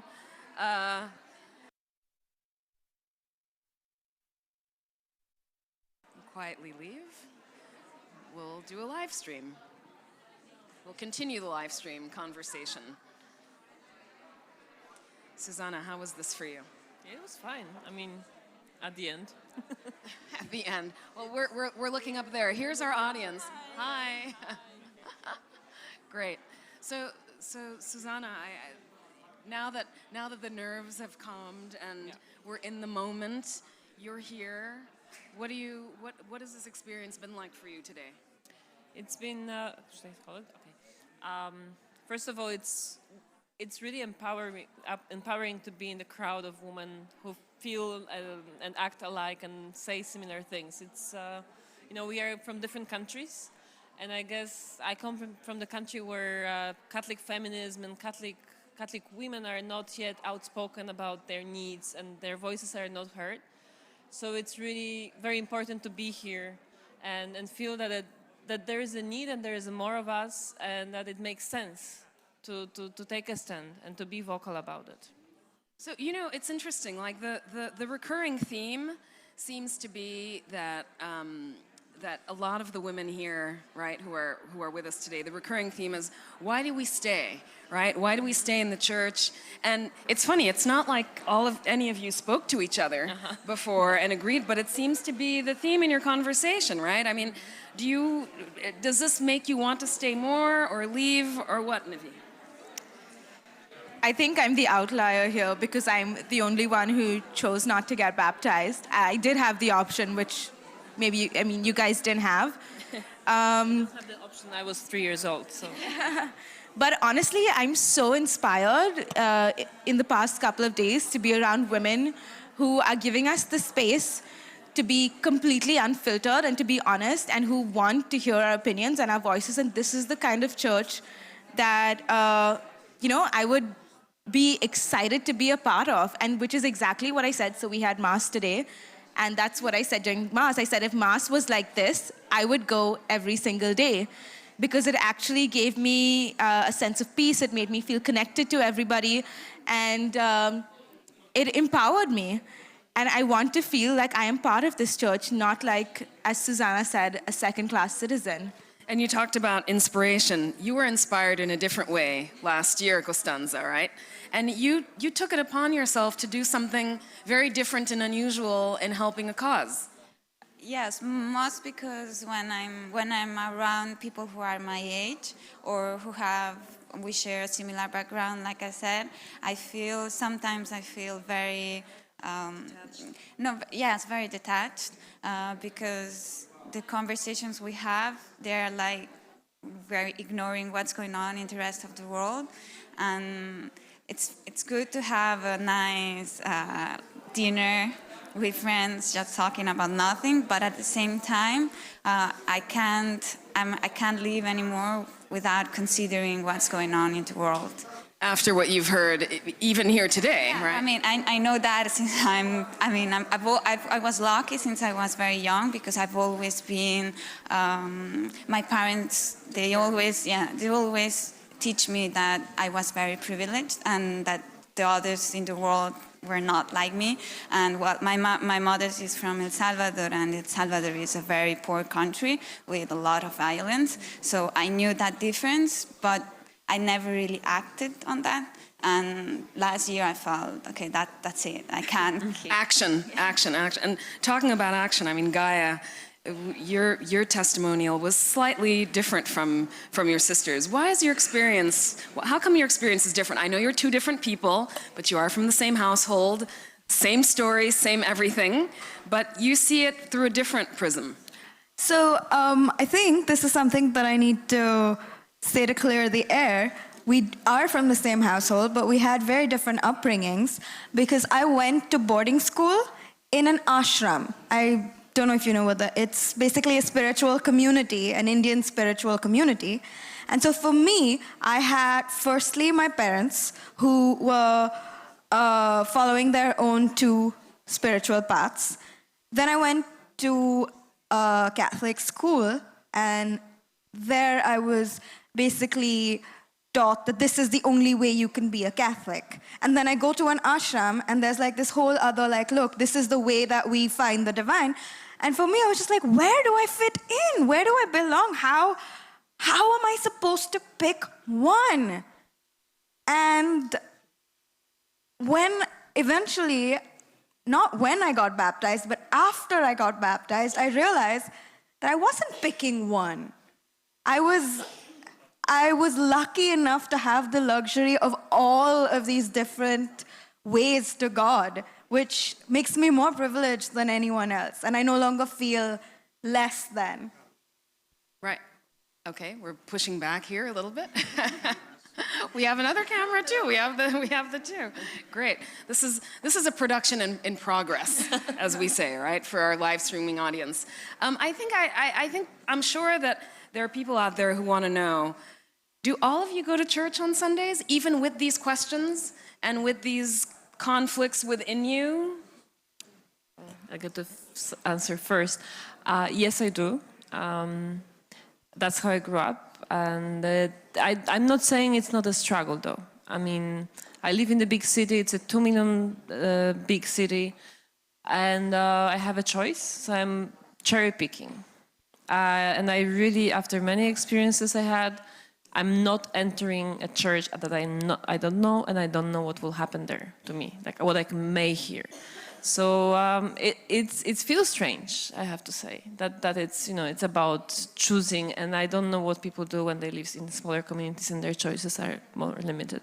And how about for you, Costanza? Actually, I was born in a kind of a Catholic family. I was baptized and everything, and I used to go to church with my father. And after he died, I stopped. Not because of him. It's just because the Mass actually didn't mean a lot to me. And last year, I went back, and I was actually very surprised because, again, I felt like the priest was very good, and what he was saying, I really could understand it, and it was touching like my everyday life. And then I have also very good friends that I was talking to him about how I see life and everything, and he said, well, that's mean that you believe in God. What you are talking about is what God says, what is said in the Bible. I'm like, really? So maybe, actually, I do really believe in God, and so that's why I went back to church, and yeah, I do go every Sunday to Mass. You mentioned something, Susanna, and I wanted to address this to you too, Niv and Gaia, is this fact of cherry picking. I think we all tend to do that a little bit, whether you're at the supermarket or in a shop for clothes, but it's the same thing, I would think, for church too. There are parishes that you're more attracted to going to than others because of who the priests are, the parishioners, and that sort of thing. Is that how you choose to worship, or go on? I think this actually goes back to what I'd said earlier about developing your critical thinking skills, because you might call it cherry picking. I call it being critical and deciding what my path is and what my spiritual relationship with God is. And it's obviously going to be a better life for me if I can make those decisions myself instead of just, following with the blinkers on. So to also answer your earlier question, I do go to church, but I don't go to Mass. Because I've had, occasional experiences where I have been made to feel unsafe and unwelcome. And Mass is difficult for me to now sit through because I sit and I listen and I get angry and I get frustrated and then I want to leave and then it's disrespectful. So it makes more sense for me to just go to a chapel, go to an empty church and pray, and then I feel fuller than I would if I'd gone for Mass. There is this ongoing dialogue about people leaving the church, particularly the younger generation, of which you're all a part. And do you see that? I mean, I know that you're speaking for yourselves individually, but with your friends, people that you know, is that a truth? I think people my age would prefer actually being out there and, you know, doing something like Costanza, for instance, you know, volunteering or teaching or feeling like they're part of something, even if it's a virtual movement, then going for Mass. Because the Masses that we have right now, they don't really connect to us as young people. They aren't customized. The priests have no insight into what it's like to live as a young person in today's reality. They don't understand our struggles, and to be honest, they're not trying to. They're still living with the traditions and the mindset that was, you know, 200 years ago. So why would we waste our time going for Mass when we can actually live the gospel in real life? And that's what I think I try to do. I have to add to what she's saying. And take a moment to think about Jesus. Jesus was a doer. He went out and actively lived and loved and forgave and built people up. And I think that young people, as Nivi said, are more interested in taking action. And that is our way of praying. That is our way of connecting with God. But we see something wrong with the world, we actively go out and try to change it. And we try to make a difference. And I think, that's really... Sitting in a pew is not going to give as much results as actually going and acting on what you see. Yeah. I want to offer a little bit different perspective. I don't think I believe in an activism without, withdrawing a little bit and giving peace to yourself.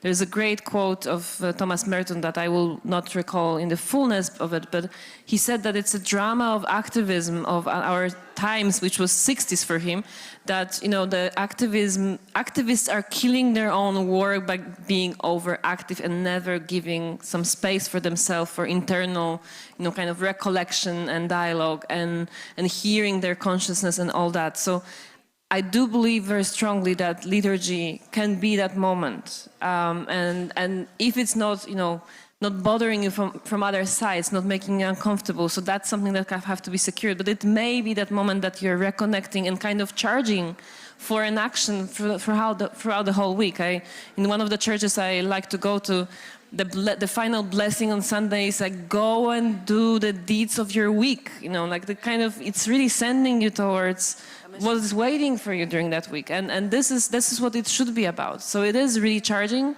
but of course you need to find yourself in a safe environment when it can happen to you. But I would really strongly stand on that it's really important. Actually, I have to say that the Mass I go to on Sundays, the church is really, really big. It's like twice this space, and it's full of young people. Younger than me. I'm young, but like younger. And I think it's because most of it is because of the priest that is in this church. What he says is not. It's not like very far away to yeah. Exactly. It really touches like young people. It's real things. Even though he's very traditional. He has his principles, but the way he explains them, it does, yes. And the church is full of young people. Reassuring to hear. We should give it a chance. I wanted to ask you, Susanna. So you spoke right after Mary Mcaleese, so that was a hard act to follow. And it's a different generation. What did her words mean to you? Well, first of all, yes, I was even going to say that, but at the end it was, it was easier than I thought, which is good, because otherwise maybe I would not say a word. So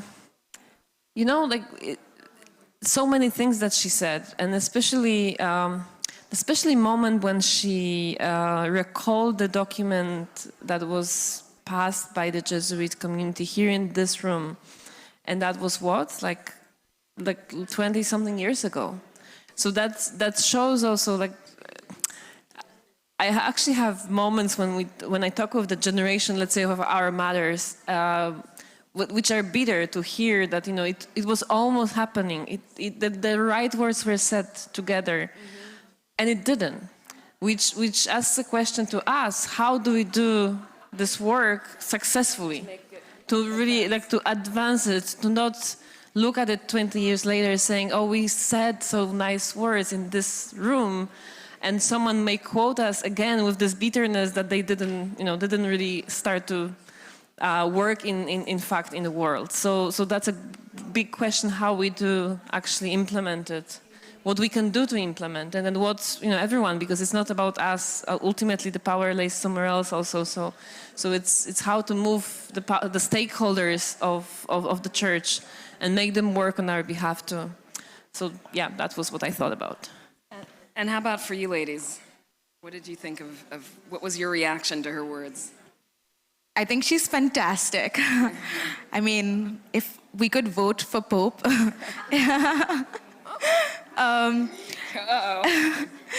She's really inspiring, and I think she's seen a lot in her time. She's seen a lot of change. She's been a part of change, and she's had enough. And one of the comments that she made to me yesterday, because we were on the same news panel, is, "You guys aren't jaded yet." But I hope we never get jaded, and I hope that she gets to see a time where the church takes action and moves in a direction that is more inclusive, that is willing to see diversity in leadership and diversity of thought, and is more welcoming. Yeah. I think it was just great to see a call to action. I was very inspired, and I hope the people watching are also going to be as inspired as I was listening to her. No, it stirred up a few things. I think it's so interesting what Voices of Faith is, and I know this is your first one. You've attended, you've watched online, you've been there as well, and it changes every year. The platform is always varies, but it shows how many, the number of issues women are facing, no matter what. I mean, last year it was a survivor of the genocide in Burundi, as you brought up, Costanza. This year we had Wari, whose words, tell me a little bit also about what brought it out of you when you heard her speak, because I think this was the first time you heard her words. Mm-hmm. I was crying. But I think that, in India, it's also, we also have a law that outlaws homosexuality. So we're facing similar struggles, not just in the church, but in society itself. And it's, Wari and I were talking about this earlier, and we were talking about how sad it is that when you're facing opposition on one side, and then the place that you go to for sanctuary is also saying, yeah, no, sorry, we don't want you either. Where do you go? What do you do? Isn't the church supposed to be there for the people who need it the most? How do you turn a blind eye to those people? And I find it very hard to find answers to these questions. Oh, sorry, go.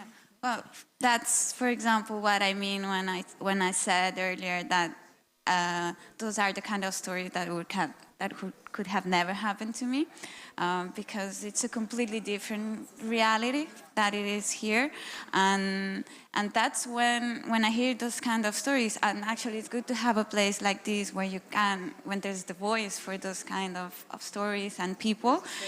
Exactly, and that's what I would love, that other young men and women like me could be inspired and could understand that there are fights in the world which is much bigger than what we have here, and that sometimes what we fight for, it's really meaningful, and it has nothing to do with what the majority of the people in the world are fighting for, because we are not the majority in the world. We have nowadays, we have people who are suffering a lot. Refugees camp that we mentioned earlier, and realities like in Uganda, and that's the majority of what is going on in the world right now. Yeah, please. So I've been watching Voices of Faith before, and it just happened that I couldn't come before in none of the meetings and just listen to those women voices, but the streaming works. You can watch from Warsaw, and I'm really glad that it's done this way. And for me, it was always, you know, like being in a church in Europe, you get used to centralized European way of doing Christianity. So all those voices that I've heard over the years, they make you feel and think more about, you know, global church, which should be it should be so dear to us. If we are saying we are Catholic Church, Catholic meaning universal, so that I should care how people, but like, I should care especially about like how women feel in Africa, South America, Asia. What are their concerns? Like not only here in Europe, but like elsewhere too. It is also my, you know, call to care about it, and as if I understand it as Catholic, as universal. So this was really this feeling that there is a broader community and we come from different places and very different contexts, but very often we have the same concerns and we share frustrations, and we actually can find support in networking, and this global networking of you know, women in the church. I really feel very strongly about it, because in many places I think we could get some energy from that. You know, this is one day. It's once a year. Everybody's going to leave in a couple of days and go back to their lives. What will you be doing this time next week? And I'm going to go down. I'll be teaching a class this time. I most definitely will. This is one of the things I love about my job, is engaging with young 15, 16, 17-year-olds, and they have so many questions. And I used to think I had too many questions, and I listened to them, and I'm so happy because I'm like, yes, this is what we need to talk about. This is what we need to think about. And I can take back stories from here to my students and say, hey, you know what? There are people making an effort. It's not just questions. There are people doing more than just asking questions, and I think that's very important. And as your mother's why girl, I know it was you too. Well, I'm going to go back to Canada, where I work as an executive recruiter for the tech industry. And my team and I, all women, by the way, by accident, but we're going to continue, you know, putting women in leadership roles, because we think that's really necessary to offer a different perspective and to create something that is for everybody, like I spoke about in my speech earlier. And you know what? I may consider going back to Mass. Maybe they do it differently in Canada. To be honest, this is the 4th country that I've lived in. And because as children we went for Mass every day, every time I moved to a new country, I would find a church just because the space felt so familiar to me and in a way felt like home. So even though I wasn't going for Mass, I was definitely finding my way to church. So why not, you know? And yes, a lot of stories. That's going to happen. I'm very honored to be a part of this. You know, there was something that was mentioned. I believe it was Mary Mcaleese who talked about there's been such an effort sometimes of having the appearance, of having women present, you know, at the quote-unquote policy table, decision-making, but yet the voice doesn't count, right? Would we say, like, you know, our voices count? And so just sort of the keeping up with the appearance, it's another strategy, it seems, to keep women silent by, well, if you can see them, then that means they're a part of it. But, you know, the call to action. What will you be doing next week? And you?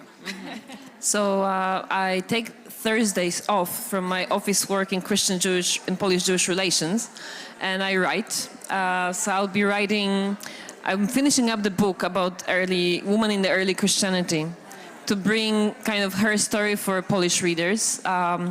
So speaking about, you know, Tekla and Junia and Perpetua. So that's what I will be doing next week exactly, because the book has to go to print soon. So I'm really under pressure. But that's usually what I do on Thursdays. I write, and I very often write about women in the church, bringing all kinds of examples and role models so that women in Poland can read about them, and women and men actually, and actually, you know, broaden their sense of the church and what the women are saying in the church. Costanza, you're an artist, so I would imagine you're going to be in your studio. Yes. and working on your project, A Painting for Marguerite, which is not literally a painting for Marguerite. We need to explain. But yes, tell us a little. Okay, yes, I will definitely be back in my studio because I haven't been painting a lot lately. And yes, I'll keep going on with this project. So the first time we made it, it was through a painting that I made. But the idea is to do it with involve other artists, even if I can more, let's say, famous artists, so that we manage to do even bigger projects. So I'm definitely gonna keep doing that. And after Voices of Faith, it gives me a new, exactly. And maybe like one of them said earlier, like build bridges instead of other, yeah. So maybe that's a way. Good. Well, ladies, thank you very much for joining me. I know this was a little bit of a spontaneous thing. So our live streamers out there, continue watching. We will be picking up again shortly the second part. And to be continued. May the conversation continue. Thank you. Thank you.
Ladies and gentlemen, distinguished guests, if you can please begin taking your seats so we can continue with our session. May I have your attention? May I have your, would everyone please sit? Please take your seats. You should have one of these horns.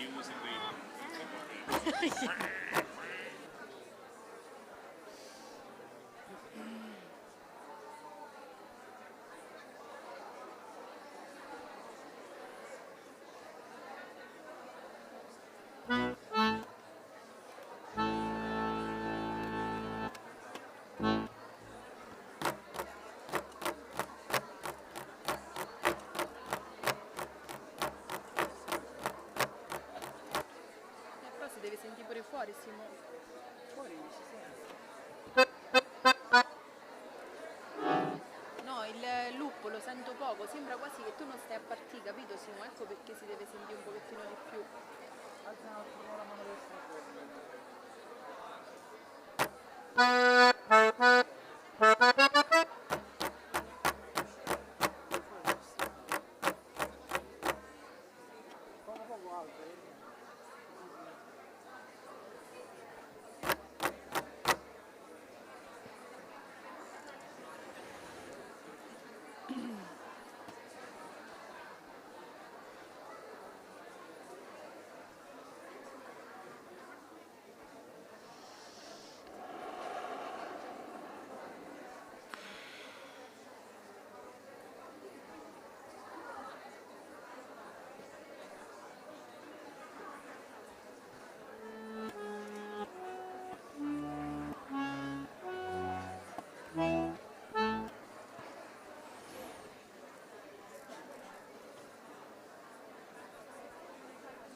Abbiamo bisogno del silenzio, se si può.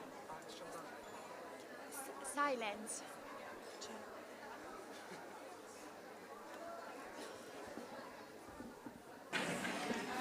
Your attention, please.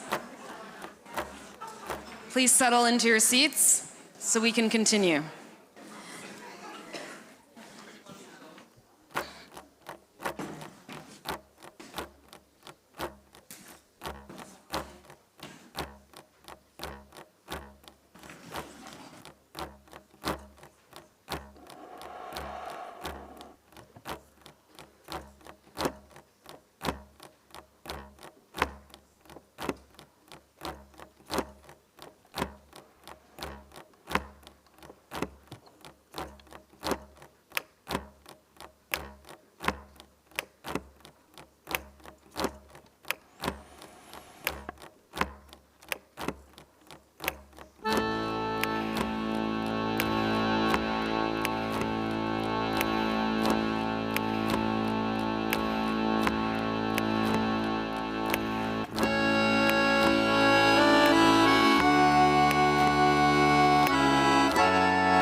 Mio fratello che guardi il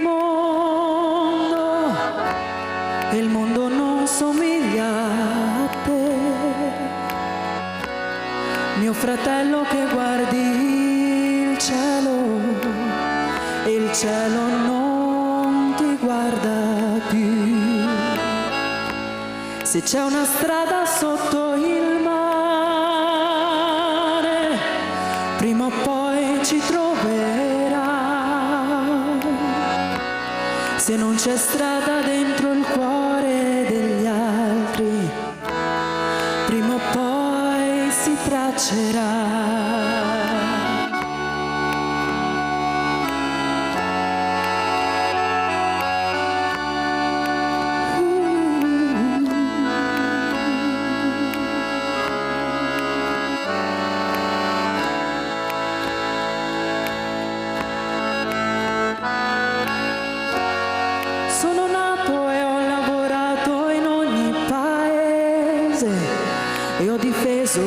fatica la mia dignità. Sono nato e sono morto in ogni paese e ho camminato in ogni strada del mondo. Che vedi, mio fratello, che guardi il mondo e il mondo non somiglia a te. Mio fratello, che guardi il cielo e il cielo non ti guarda più. Se c'è una strada sotto il mare, prima o poi ci troverà. Se non c'è strada dentro il cuore degli altri, prima o poi si traccerà. Se non c'è strada dentro il cuore degli altri, prima o poi si traccerà. Se non c'è strada dentro il cuore degli altri, prima o poi si traccerà.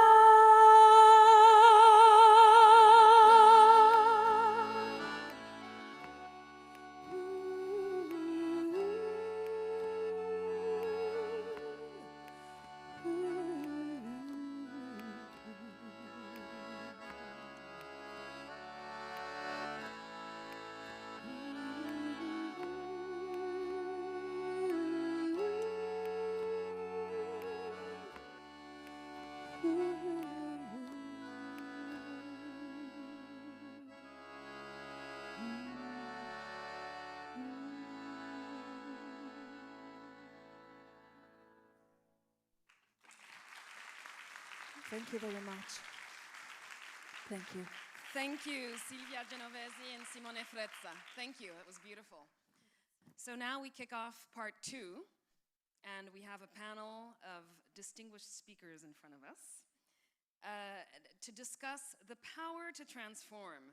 Will the Catholic Church survive the 21st century? Wow. Professor Tina Beattie, I'll let you introduce the participants and take it away.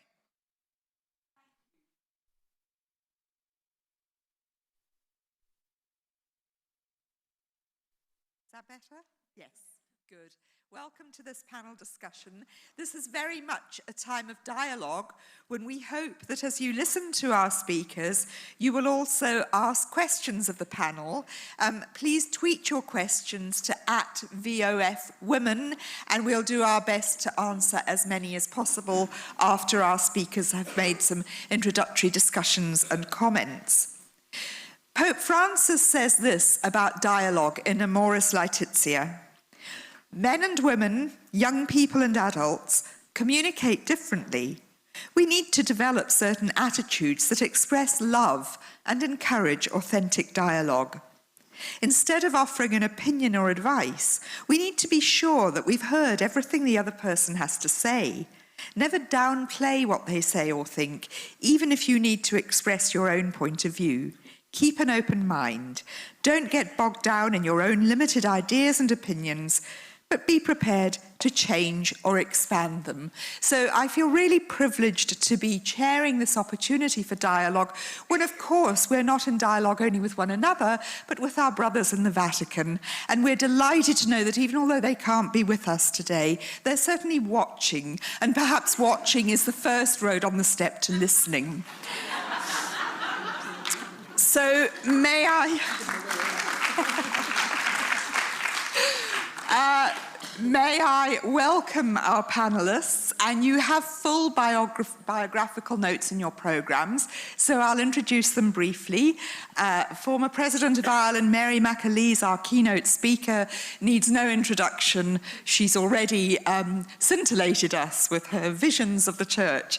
And the theme of Mary's presidency was building bridges, and I think that's very much what we're trying to do here today, is to build bridges.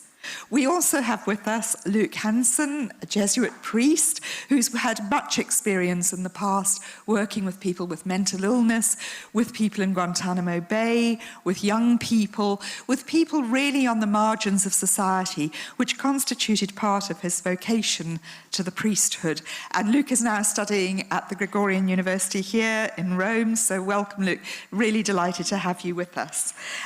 Also on our panel, it's a bit awkward having a low table and nowhere to put our notes, but there we go.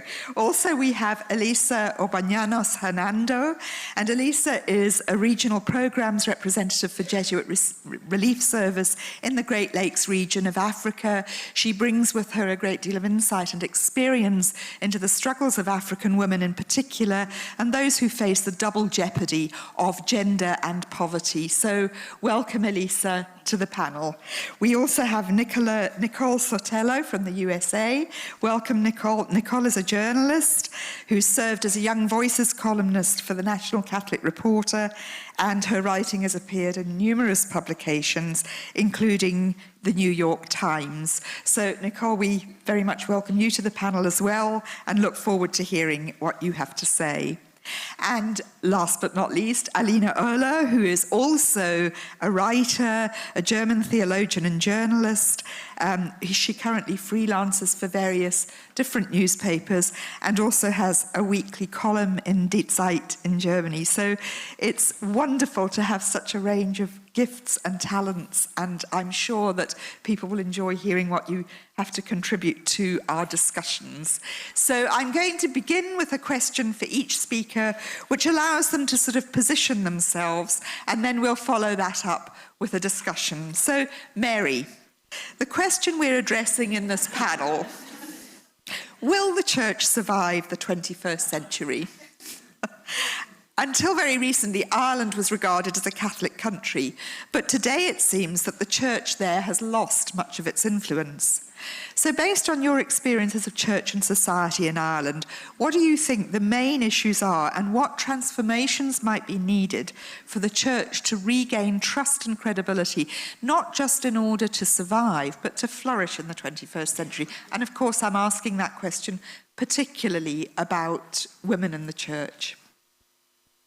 Thank you very much indeed for the question. It's a question many of us are posing.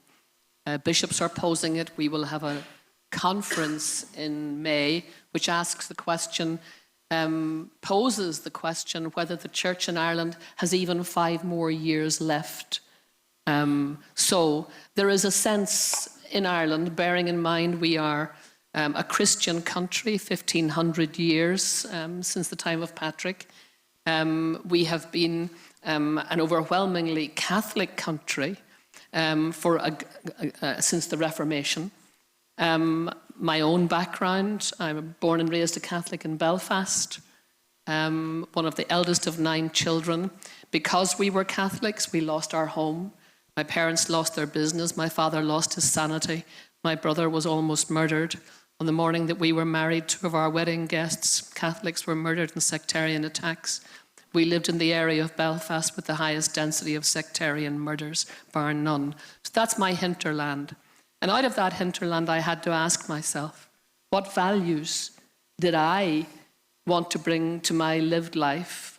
And we decided, Martin and I, my husband and I, that our values were the values of the gospel that we learned through the Catholic Church. This is what we were taught by our parents, by our teachers, that the belief that the wonderful commandment to love one another, no matter what, was actually capable of transforming and healing even the worst hurts, even the greatest hurts, the murders, the killings, the bombings, the intercommunal conflict. And that's what we set. That's where the theme of building bridges came from when I became president. So I believe that gospel. And I think that many, many people in Ireland still hope and believe in that gospel of love and believe in its power. And we've seen it in many ways. We've seen it in individual ways. But one of the things that we have never seen, really, because our church has grown, it became an empire. We're only now seeing the dismantling, the final dismantling of that patriarchal, misogynistic empire. So we've actually never seen our church fully flourish in the way that I think Christ intended. So we're now at a moment when the most educated generation in the history of Ireland is demanding that that's the church they want. And if it's not the church that is available, well, they'll walk away. And they will create other structures. They will be in other places. They will not be people who are faithless, but they will be people who maybe have simply lost faith in the capacity of institutions to drive something as wonderful as the power of love. Because the gravitational pull of patriarchy, empire, misogyny, and of homophobia has drained, in many ways, drained respect, not just for the church, but I think the danger is that it would drain it for the gospel itself. And that's what keeps me in the church, really. The very idea that they would reduce Christ and the commandment to love to something so tiny and small, when it is something so extravagant and wonderful and healing. And we've seen what it can do in our lives. You know, over the 14 years I was president, people who, over their dead bodies, would have come to our home, little by little came, and the bridges were built. And so I've seen it work. I've seen what it can do. But will the church survive? I think the hierarchical church will not survive. The clericalized church will not survive.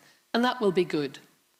But just how long it might take, or whether I'll be around to see it, or whether my children will be still Catholics and my grandchildren, that I don't know. But frankly, I did my best. And the people who let me down in the job that I was given, the vocation as a Catholic mother and a Catholic woman, the people who let me down are not very far from here. Thank you, Mary.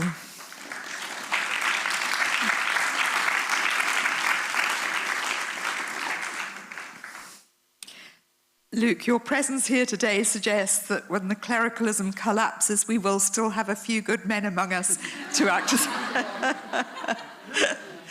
You're a rare breed in the church today, a young priest with a deep commitment to supporting the role of women in the church, as indeed is evidenced by your being here with us today. And your generation of priests is pivotal in helping us to make the kind of changes and face the issues we're addressing. But of course, we know that priests come from many different cultures and contexts, with many different cultural perspectives that they bring to the church. So given all the challenges that you face, I wonder if you can share what the most formative experiences have been in shaping your formation as a priest and your perspective, and how is your conviction fed regarding the involvement of women in the church in the 21st century? Thank you, Tina. When I think about the most formative experiences I've had as I've gone through Jesuit formation and now as a priest, now I have to add today to that list of experiences. Because it's experiences like this, hearing the voices of women, hearing diverse stories, and women who are willing to ask critical questions and to really have the courage and the openness to listen to those questions and to take them seriously, to let them touch my heart, for them to shape my action then as a minister and as a priest in the church. One of the great gifts of my Jesuit formation has been a strong presence of women basically at every stage of formation, whether they've been professors of ethics, sacraments, even homiletics. The person who has taught me the most about Ignatian discernment is a Dominican sister who was my spiritual director for 3 years. I've been preparing for ministry with women, studying with women, working with women. I'm going to talk briefly about my experience as a deacon at a women's prison, but I always went to the prison with 1 or 2 of the female students at my School of Theology. So I got to see their ministry to these women up close. I got to hear their stories, their frustrations, their hopes for the church. So I'd like to talk about a couple privileged places where I've listened to some of these stories. And one of them is that women's prison, which is near San Francisco, California. I co-taught a course on forgiveness with one of my female classmates at the Jesuit School of Theology. And in this course, every week, we heard women, many from the United States, some immigrants from different parts of the world, share stories of sexual violence against them. And it wasn't just one or two women in the classroom. It was basically every woman in the classroom. And we heard about their struggle to forgive themselves, to forgive the perpetrators of this violence, the inability to forgive because the pain is so deep. And forgiveness can sometimes feel like permission or that what happened was okay, and it never is. Now, as a priest, I have an opportunity to preach. And sometimes I've preached on the topic of sexual violence. And I've used the word rape. And the few times I've done this, every time women have come up to me and said, this is a reality in their life, in the lives of so many women in the pews each week, but it's something they've never heard preached from the pulpit. Which raises the question, how many issues that affect women's lives day in and day out, every Sunday, are not being addressed? Because in many cases, priestly formation mainly happens in a man's world. So I'm really grateful for the many ways that women have been a part of my formation and the way that friendships with women have really formed me. You know, friends who have been willing to challenge me, have asked critical questions, they've asked me to listen, to be attentive, to look around me, to notice the fact that I, as a man in the church, can pursue my dreams, pursue my sense for how God is calling me. But they can't. And what I've learned from listening to these women is it's not a desire to hold power over another person, but it's a desire to be empowered and to use the gifts that the Holy Spirit has given them for service in the church. And I've heard too many stories of those gifts not being recognized or being excluded implicitly, explicitly. So why am I here? I think fundamentally because I want to see every person's gift being valued and being embraced and being empowered in the church that we live in.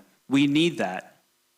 And I'm moved and inspired by the voices we've already heard at this event, which represent in so many ways the dreams that I have for the church, to see more partnerships between men and women, both in formation, in ministry, and in leadership.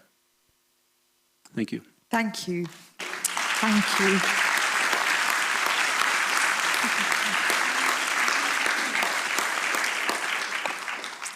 So, Elisa, and your work with Jesuit Refugee Service takes you to the front line of the struggle for justice among some of the world's poorest and most marginalized people.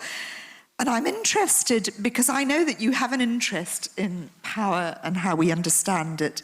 So with regard to your understanding of power, how might women exercise power beneficially in the church today for a transformed church that, again, my question to Mary is the same to you, not only survives, but flourishes into the 21st century?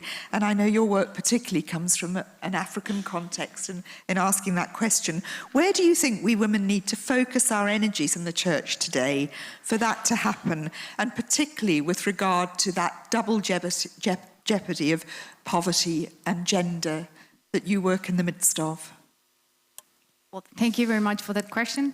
So the first thing I want to say is, as you told, I'm very interested in power, but normally we are focused in power as a negative thing because, well, in those contexts we are used to talk about power as a vehicle of oppression, and it also is a tool of this patriarchal system the church seems inclined to. So that in one side, and the other side, and the power I want to talk about is power as an opportunity, as a tool for social change, for social justice, and for gender justice. I think we women already have that power. And it's obvious. We are like the majority of the parishioners, we are the majority of the working class all around the world. But the point is that power is not always visible. We have to make it visible. We have to come to the front line. For example, today in my country, many of my friends, even family members, they are supporting a feminist strike just to show how powerful we are and the amazing things we are doing as ordinary things, but that in fact are extraordinary. So can you imagine just for a while if we all women around the world just stopped for one day? It's not even societies, I mean, church as well would collapse. So we have that power. The problem is when it comes to the decision-making level. Then, both in church and in society, women are set aside. And that's a problem. Because, okay, women have different necessities, so they need different answers. And since we are making decisions, being men, the official discourse is necessarily incomplete. It's incomplete because there's just one part being missing. And it's also a huge problem from my point of view because then we are using that negative power. Women being constantly setting apart, it's a kind of violence. It's a structural violence. And it's the perpetuation of women as second-class citizens. And that's also perpetuating the patterns of an unequal society. And that's also legitimizing another kind of violence that could be domestic violence or sexual and gender-based violence. That's perpetuating, in the end, the feminization of poverty, because we are second-class citizens. So just trying to answer to the question where to focus our energies. I think we have to not just make our voice heard, but also listened. We are talking, we are always talking, but I think really time has come to act. Just because, well, being here in this aula maybe it's even stronger, but San Ignacio de Loyola said that love is shown more in deeds than in words. Thank you.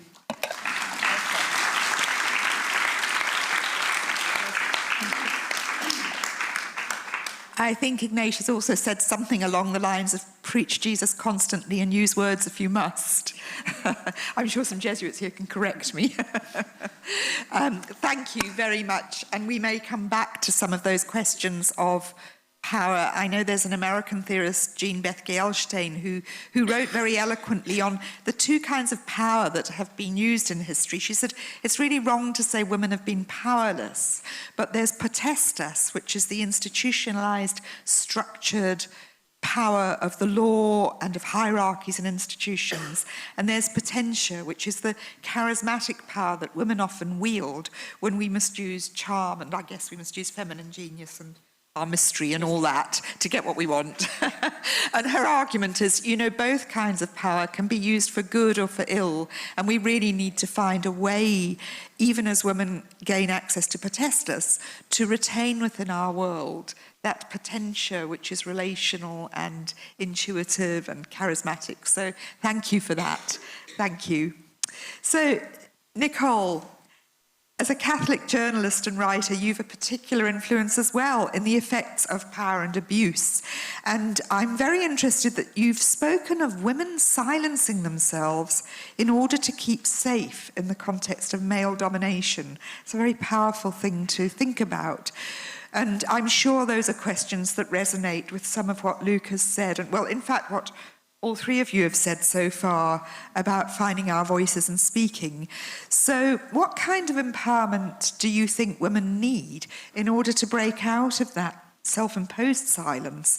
And how might women's voices challenge existing oppressive power structures in the Church of the 21st century? Thank you for that question. I'm going to start with a story to respond to that. Throughout my life, I have been witness to the circumstances of abuse. And in the context of the Catholic Church, one of those moments took place when I was 12 years old.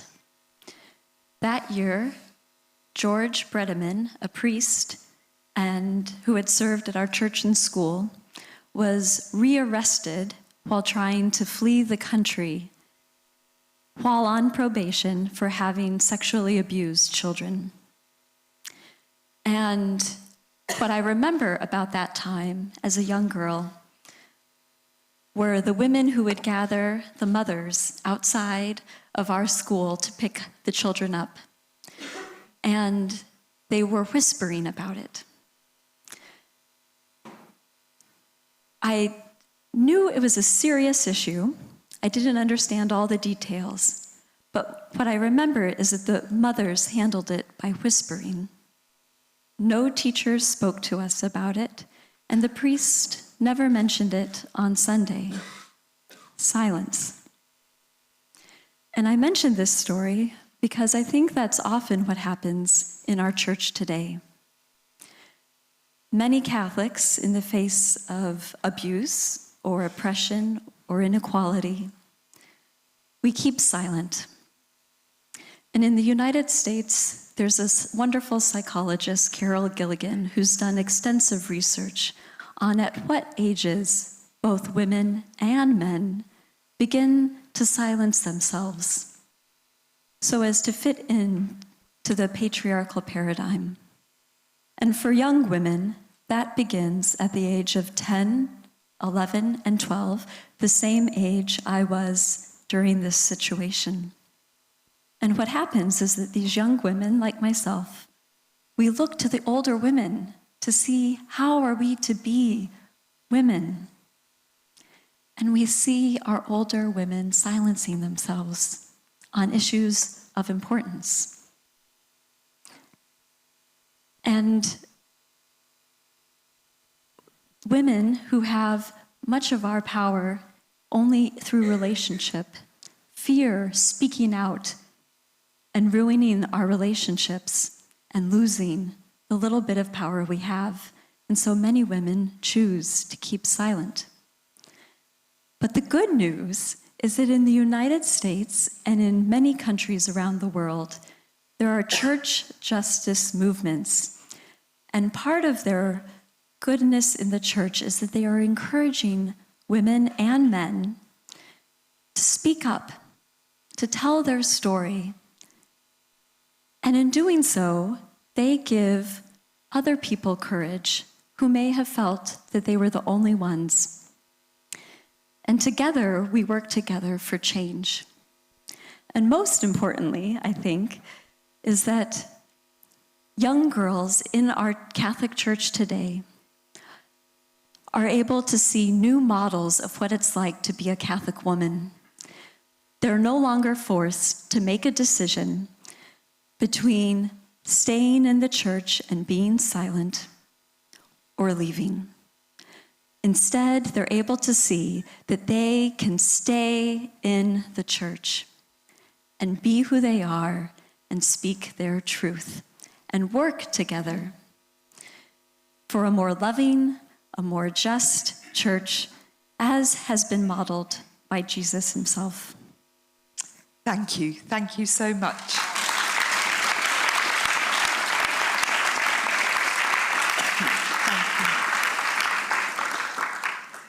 There's certainly not much whispering going on here today. I'm sure we have many such role models among all the amazing women who have spoken here today.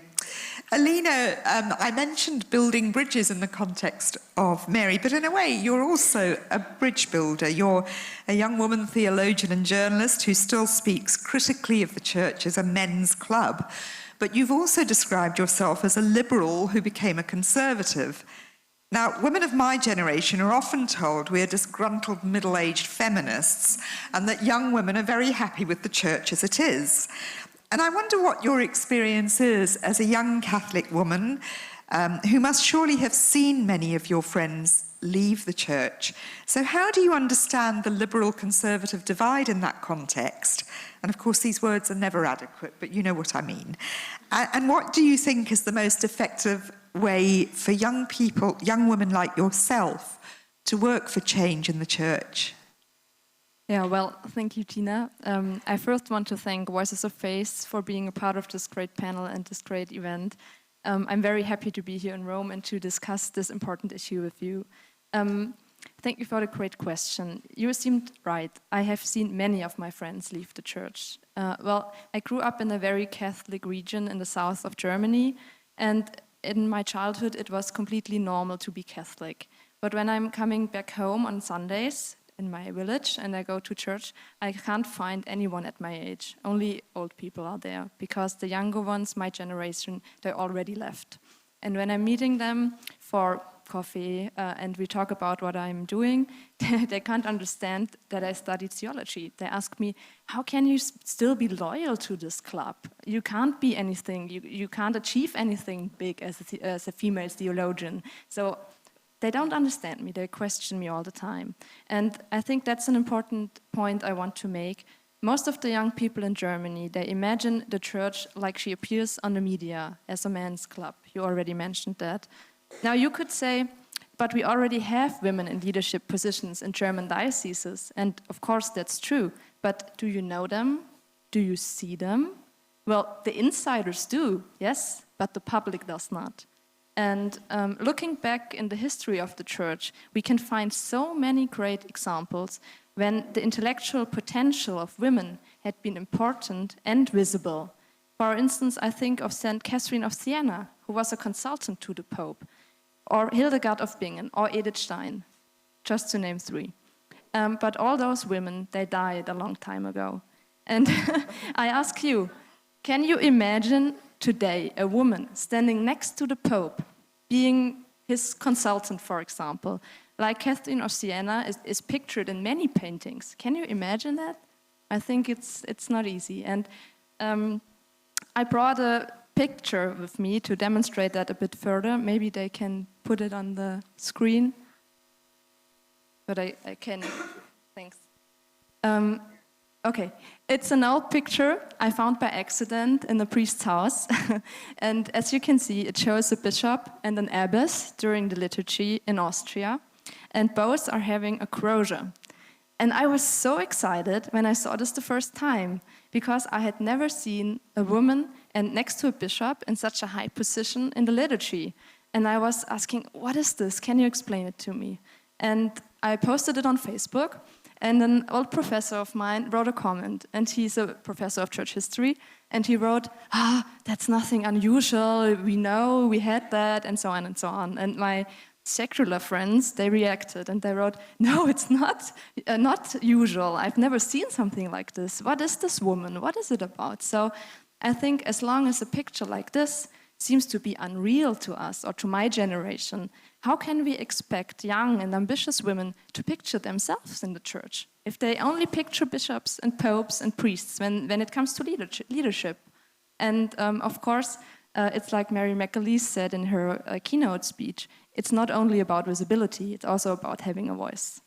Yeah, so that's the first point I want to make. And the second is that, how you very truly said, Tina, there are nevertheless young women in the church who are happy. And I would consider myself a happy Catholic woman because, as you introduced me, I started to study theology as a liberal who wanted to change the church, like any political system can be changed. But then I made some very moving spiritual experiences during the liturgy and concerning the sacrament of the Eucharist. And when I studied here in Rome, I got to a deeper understanding of my faith. And it was a very rich time for me spiritually.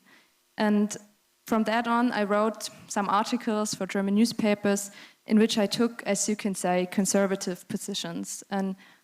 But to be honest, I don't like the liberal-conservative divide. Especially in Germany, we Catholics are becoming a smaller and smaller group. And I don't know what will be in 20 or 30 years. I mean, the German church is rich. There will be buildings, there will be, but will there be people? So I think we need to focus on what we have in common, and we have to find a way to bring the joy of the gospel to the people and make this visible. And of course, women need to have leadership positions in that. And referring to the last part of your question very briefly, I think one effective way for young women like me to work for change in the church in everyday life could be, or should be, that we are confident enough to make our voice heard at every occasion possible. Because women are still not taken serious in parishes and in the hierarchy. And I made this experience myself so many times.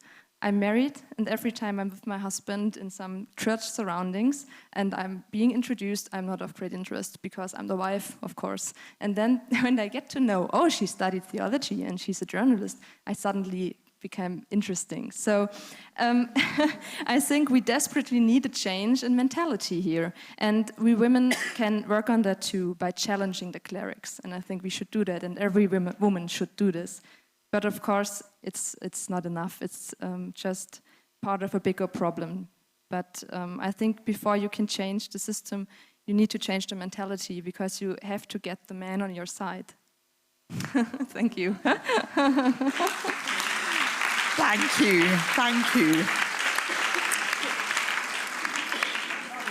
Thank you all for your great answers. And just to clarify, I think all of the women who are speaking here today are happy in the church, or we wouldn't be here. So I said we're told there are young women who are happy in the church as it is. So stop trying to change it, because the young women like it as it is. So clearly we all are happy women in the church, but we want to change the church. Yeah, thank you. I'm not a native English speaker, so. But that, your point that both of you have made about it's not enough to make women visible, women also have to be heard. And one of the things that interests me about different things you've all said really is this idea of hearing women's voices, women not speaking in whispers, telling stories. Mary started with a very personal story of what motivated you. And I think it's a great shift, actually, even in Pope Francis's theology. He's a narrative theologian. He recognizes that meaning comes not through abstract doctrinal arguments, but through gestures and stories that root the gospel in people's lived realities. And I think that's a lot of what we're hearing today. But what interests me is that in order for that to happen, we need safe spaces in which we can speak and be heard, and don't have to speak in whispers, and don't teach our daughters, and in my case, granddaughters, that the best way to survive in your relationships and your life is to speak in whispers or not say anything. We have such a safe space here, with many thanks to the Jesuits for creating it. But we still know that while the church should be for all of us that safe space, actually, I suspect for most modern women who remain in the church, it's the space where we most often have to censor ourselves if we don't want to lose those relationships and become very uncomfortable in the context we're trying to work in. And with that in mind, I kind of want to come to you, Elisa, again, because your experience of African women, I mean, I know from having lived there for many years, African cultures are great storytelling cultures. Women have amazing stories to tell. But in my experience, the stories you hear when you get a group of African women on their own without any men in the room are often very different from the stories that they'll tell the men, because the men won't listen to certain stories. And I'd really like to ask you more about that, how that works among African women that you work among, making their voices heard and telling the whole story, not just the bits that will be approved of. What a question. Well, I think I'm lucky enough to work for the Jesuit Refugee Service. And one of the core groups we work with are obviously women, victims of sexual and gender-based violence. And one of the most important things I think we try to do is to accompany them. That means being with and listen to them. So our mission is to accompany, to serve, and to advocate for them. We really try to do so by being with them and by pushing them to raise their voices. So what we try to do is just, okay, that happened to you, but now you have a new life, you have a new opportunity. So speak out. And not just about what happened, but about your dreams. What do you want to do? What do you want to become from now on? it's a pity because, well, you can correct me if I'm wrong, but what I see in African church is not what I would love to see. As I was saying before, there's half of the story which is missing. And well, Joanna before, she was saying that, okay, those women are already in that church. But Joanita was also saying that they don't feel safe in that church.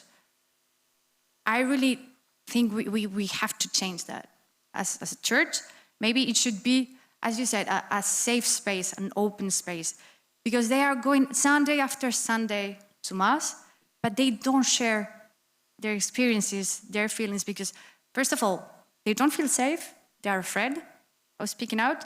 Second of all, because they don't feel supported, and because they know, well, I don't want to make it general, but at least in the countries where I work, bishops are normally trying to keep women silent, and that's, I mean, that's very cruel. Because as I was saying before, they are the base and the basis of society, and even more those women who really have been victims of the worst experiences you can imagine. They need to speak up, they need to be strong enough as to show the power they have inside, to transmit those stories to their children, to new generations. And I really think it's a pity and it's an opportunity we're just wasting if we don't open the doors in the church for them. That should be the safest space for them, and it's not. So all that I can say is that let's open the doors in our ears as church members. Thank you. And sort of taking up on that, because Mary, as you were speaking initially, I had this wonderful image of how Martin and you had created a safe space, in a space riven with bitterness and violence and conflict, and somehow in the presence you created, people began to feel safe to come and build those bridges and talk across the abyss and to forge a future out of that kind of. And so I kind of wonder, if we talk about the church, what would it take for people to feel that way about the church? In Ireland, for example, where so many people feel it's the last place they will go with their stories of vulnerability and hurt and exclusion. We know even with the LGBTQI issue in terms of the forthcoming World Meeting on the Family, it's kind of every effort made to push people still outside the frame. What must the church do to become a safe space, like your home was during the Troubles, for people from both sides to listen and make peace? I can just give a couple of examples of things that I think work and would help. They come from my own direct experience. I'm the oldest member of the panel. I have a bus pass to prove it. So, so do I. And do you have a free bus pass, though? Anyway, look, Martin and I grew up in a conflict-ridden society that descended into civil war between Catholics and Protestants. Christians, God help us. We both lived in Protestant neighbourhoods as Catholics, and most of my friends growing up were Protestants. And one of the things I learned is how easy it is to live right next door to people, cheek by jowl, in complete ignorance of each other. And what is worse, to think you know each other just because you live beside each other. Let me take that to the church. There are people, we have a very stratified church, very, very caste-ridden, if you like. And at each level or section, we here talk among ourselves. The next level up talk among themselves. At the very top, they definitely just talk among themselves. And the danger is, because we belong to the one church, and very often use similar language drawing from the Gospels, that we think we understand how each other thinks.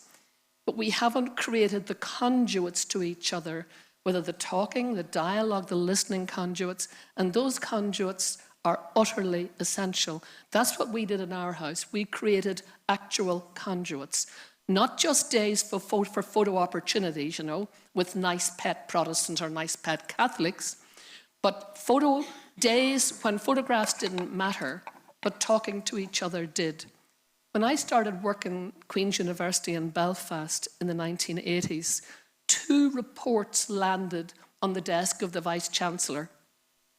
One said we didn't employ enough Catholics. One said we didn't employ enough women. Very badly. So how were we going to change that? And it wasn't just enough to dialogue, that was important, but you also had to have structure and you had to have training. So we developed a training program for all our staff to try and introduce each of us, including me, to the baggage that we carry with us that doesn't allow us to stand in the shoes of the other, that dares to tell us that we actually think we know the other, but we don't. So to become aware of the otherness of the other, we created a huge big training program. And what's remarkable to me is how very quickly a university that was essentially being accused of bigotry against Catholics went from having a very low representation to having a very presentable and decent representation of Catholics. We weren't so successful with women. What did that tell me? It told me that the sectarian impulses were much easier to change because they only went back to the Reformation. The ones, seriously, I'm being serious here, the embedded ones against women, they went back right down to Patria Potestas, Roman law, Judaic law, all the way down through church law, much more deeply embedded. So if I was to be asked what we need in our church at the moment, we need structure, not just dialogue in the strata, but dialogue up through the strata, and we need structure. And the structure that we need, for example, I would take every bishop. No, I wouldn't actually take them as such, but no, definitely not. But I would insist that every single bishop and every single prelate in leadership positions would undergo equal opportunities training. I don't know any who have.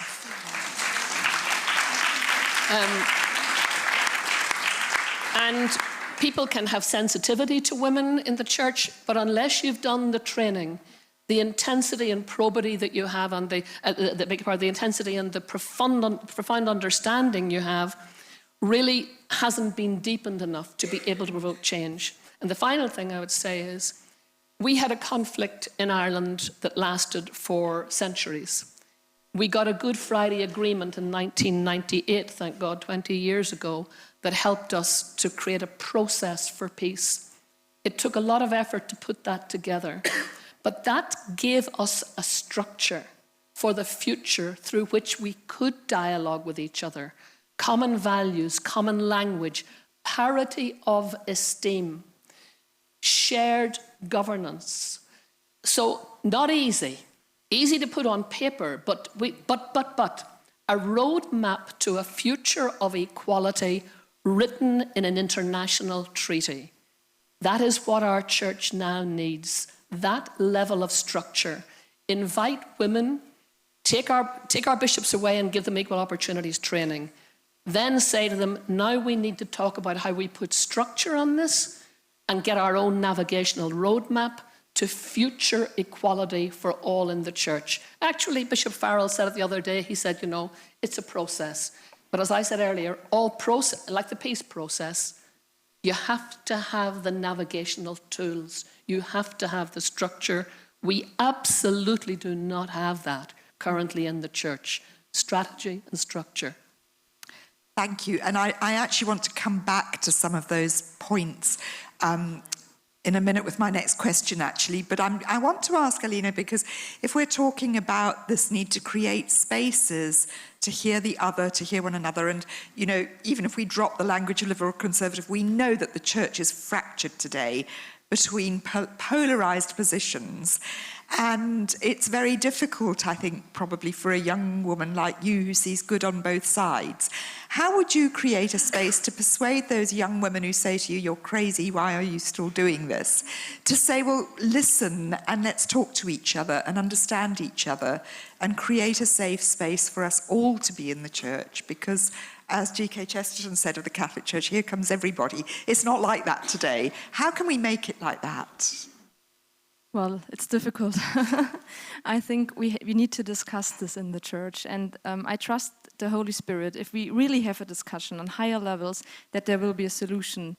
And I mean, of course, I can think of some solutions, but it's hard for me to tell, because it's not so realistic, I think, that this will happen in the next 5 years, I'm afraid to say. But of course, we need to have women in visible positions in the front row to change the feeling of young women towards the society, so that they can know to whom they can turn to whom they can talk to. And one possibility maybe could be to think how you can empower lay people in general more in the church. It's also a question about lay men, by the way.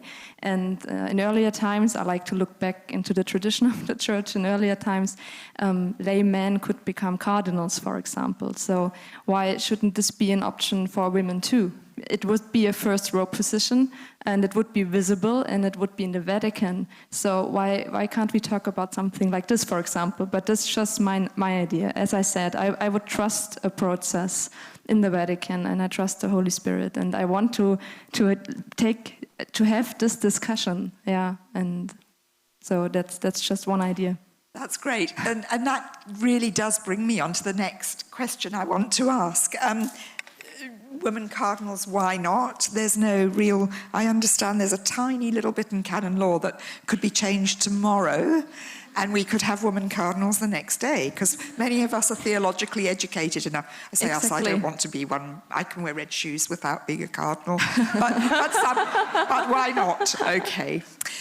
I want to come on to that, though, because it's following on what we're talking about, the impatience that so many people feel. I'm reminded, you say we trust the Holy Spirit. There's a priest stranded on a desert island and praying for a rescue, and a helicopter goes by and he says, no, don't worry. And then a ship goes by and he says, no, it's all right. Please, God, send someone to rescue me. And the Holy Spirit says, well, for God's sake, I've sent a helicopter and a ship. What are you waiting for? So we can't just wait for the Holy Spirit to rescue us. We have to look for where the Holy Spirit is sending along the means to do so, I think. And that brings me to the next question, that I often, when I begin to feel, am I saying too much too loudly, go back to Martin Luther King's letter from Birmingham jail, where he says this, and I've edited out some of the language, but I think we can share some of the sentiment. We know through painful experience that freedom is never voluntarily given by the oppressor. It must be demanded by the oppressed. For years now, I have heard the word wait. This wait has almost always meant never. We must come to see that justice too long delayed is justice denied. That's his response to the Alabama clergyman who, in a unique and rare moment of interfaith and ecumenical dialogue in the early 1960s, managed to join ranks, Catholic, Presbyterian, Methodist, a rabbi. The only person missing was a Muslim, because in those days, perhaps, Islam wasn't quite the presence it is today in our societies. If it had been now, there might have been an imam there as well. But when men of God have a common enemy, my God, do they get together? And I think today often that common enemy is women. There's nothing like forging interfaith and ecumenical unity to gang up against women. But anyway, my question would be, we've waited long enough. Women want some tangible, substantial sign that it's worth hanging on in there and struggling, because, look, change is happening. We can point to it, we can see it. So, Nicole, let me ask you, if you could see one thing that would be possible now to say that to women, look, I can point to that change that gives you hope that you are winning this struggle, stay in and struggle with us. What would you like to see? Well, I think on the long run, I would agree with what's been shared about needing to work for a comprehensive plan to integrate women into decision-making roles, not just fitting them into current clerical molds, but really, as a church, reimagining what does healthy and holy and gospel-rooted leadership look like to meet today's needs. But I think one thing that could happen very easily tomorrow would be to have Catholic pastoral councils set up in every diocese, where in areas where perhaps there's less representation now in diocesan leadership, while we work towards that comprehensive plan. But in the meantime, we could have Catholic pastoral councils that could help the diocesan leaders hear from the underrepresented areas of our church, both on women's issues, but also on issues of race and class and LGBT issues. It's something very simple that wouldn't take much in terms of resources and could happen tomorrow. And I think that would be a wonderful step towards a future that would really speak to our church today. Thank you, thank you.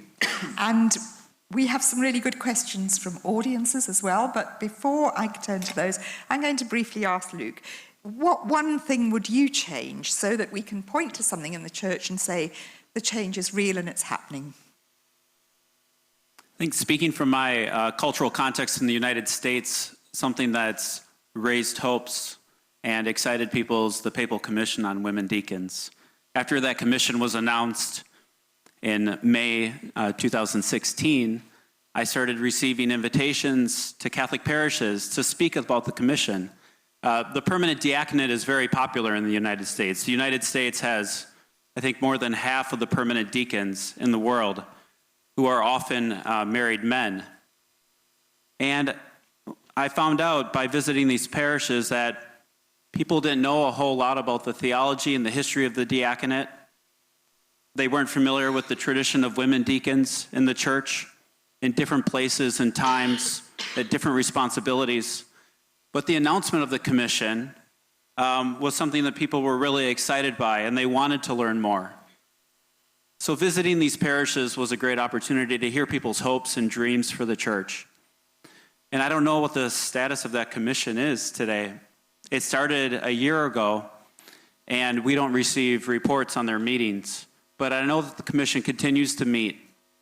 And this is a very practical step in a very important part of the church's life.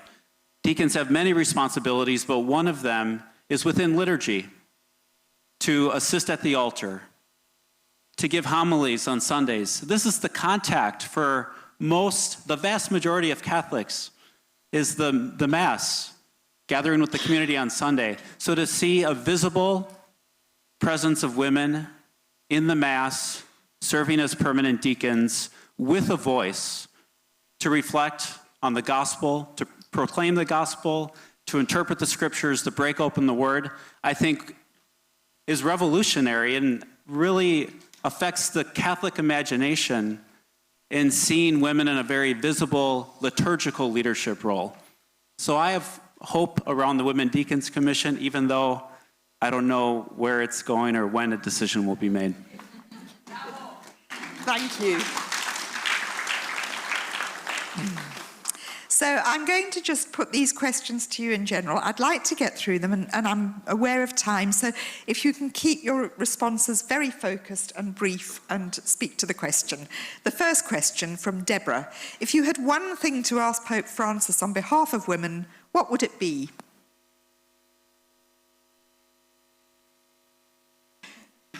Just one? Just one? I only get one. I only get one. Publish the report on the diaconate. We know that it is either ready or close to ready, possibly even has been ready for some time. We don't really know. Why don't we know? Why weren't we told? Here's when the report is expected. Here's when it will be published. Let us have a forum like this, live fed, where it can be discussed. And then somebody like the Pope says, and here are the follow-up steps you can now expect. Here is the time scale. Here is the strategy. Here are the outcomes, not reports that die on the vine. So, Pope Francis, please publish the findings of the Commission on the Diaconate in a public forum like this. We're sure the Jesuits would let you use the aula if you're not allowed to speak in the Vatican.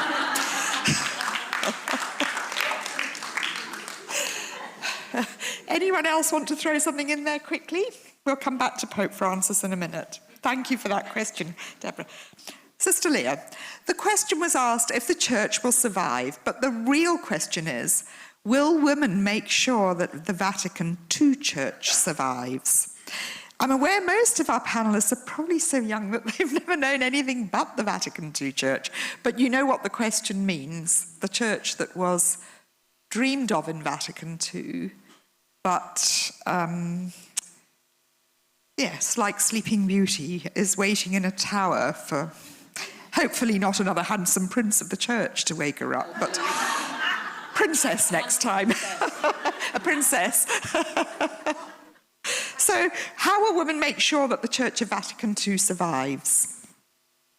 Alina, do you want to try that? Because, Yeah. and I'll come to you then, because you're kind of trying to hold them both together. Yeah, I mean, we should define what is meant by the Church of Vatican II. I think there are many possibilities to, what does it mean? But I want to make one point maybe, because I'm interested in the tradition of the church, and I'm also interested in liturgy. And there is a big rise of the old rite. That's interesting. There are so many young people who are interested in this old Latin Mass thing, and I was in several cities in Germany, in France, in Italy, and it really is a big thing. And I'm interested in why are those people, or young people, interested in this old kind of liturgy, and they are, if you talk to them, they're telling you, well, the new rite, the Vatican II Mass, if you would say so, it's not what we want. It's too political. We want a holy atmosphere. We want to pray. We want the beauty of the church. Yeah. So I think there is this danger that comes from the Vatican II generation, if you can say, to see things very political and not so spiritual. But it's just my point of view. We can discuss this. Yes. And I think it's very interesting. You can just visit churches where these old masses from the Fraternity of St. Peter, for example, were said, and there are so many young people. It's just interesting. I have no conclusion yet, but I'm just researching it. I mean, I've been reflecting on a little conversation you and I had an opportunity to have about that, and also the sort of regret that I think you expressed that so often that old rite goes hand in hand with very misogynistic attitudes to the involvement and participation of women. That's right. So there's work to be done. Definitely. Yeah, thank but you. it's a phenomena we have to look at, yes. I think. Thank you.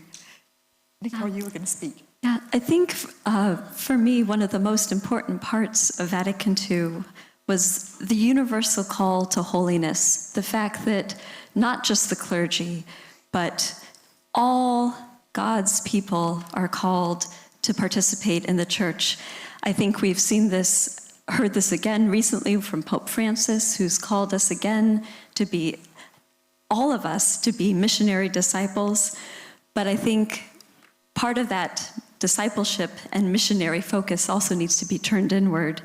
How can we all participate, not just outside the church doors, but inside the church doors? So I really believe that to keep that spirit of universal discipleship alive from Vatican II is up to every single one of us in this room, around the world. The call from God is to each of us to step into the people we've been called to be, and we're responsible for carrying forth not just Vatican II, but the gospel that was given to us by Christ. Thank you.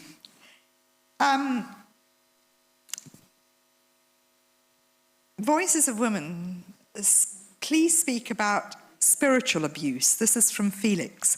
Isn't the denial of women in the priesthood a form of spiritual abuse? Who wants to go there?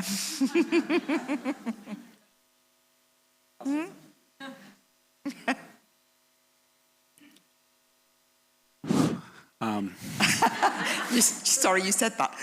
Yes. Speak in a whisper.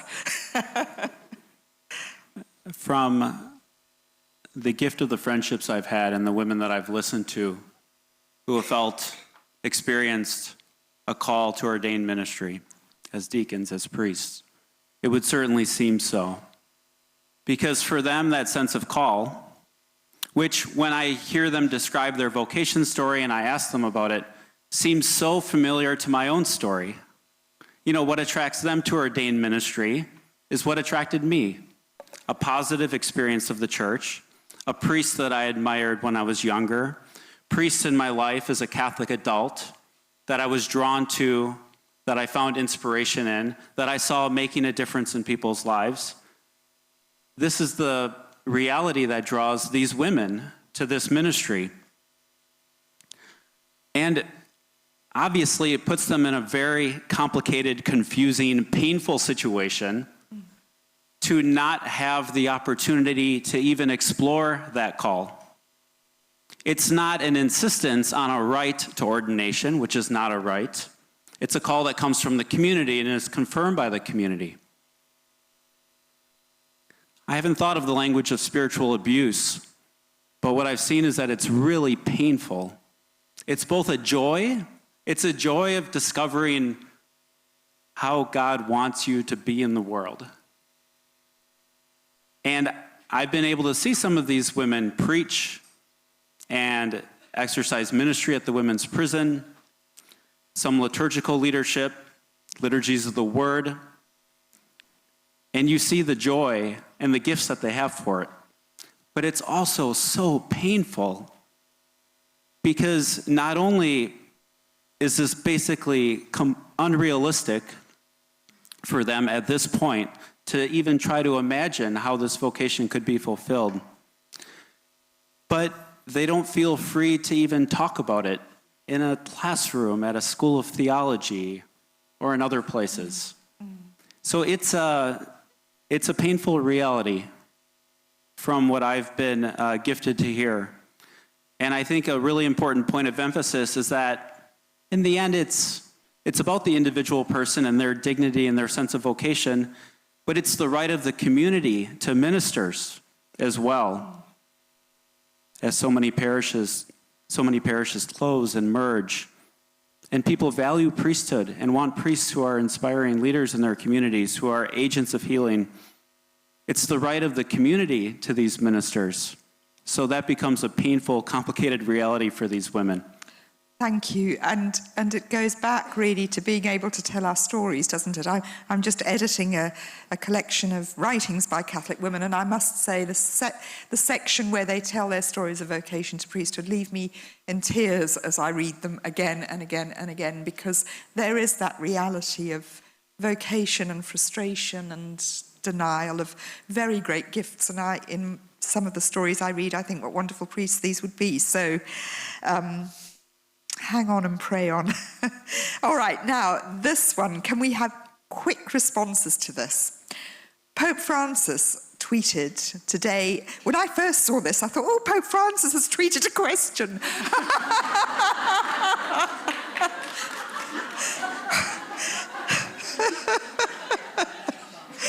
Well, let's pretend he did. So, let's pretend. He said today at 1:30 p.m. on his tweet, I thank all women who every day strive to build more humane and welcoming societies. Pope Francis, you're very welcome. And having read what you said on Dialogue, we would like to respond. Elisa, how would you respond? As someone who works very hard to build more humane and welcoming societies. I mean, thank you for that tweet, and thank you again for, thank you again for open dialogue. But then again, talking. We need action. That's all I can say. Thank you for your words, but we need deeds. Deeds, yes. We like the tweets, but please. Who else? Mary, do you want to give a quick response? Oh, I think it's a rather nice tweet, so why don't you invite us in for the conversation?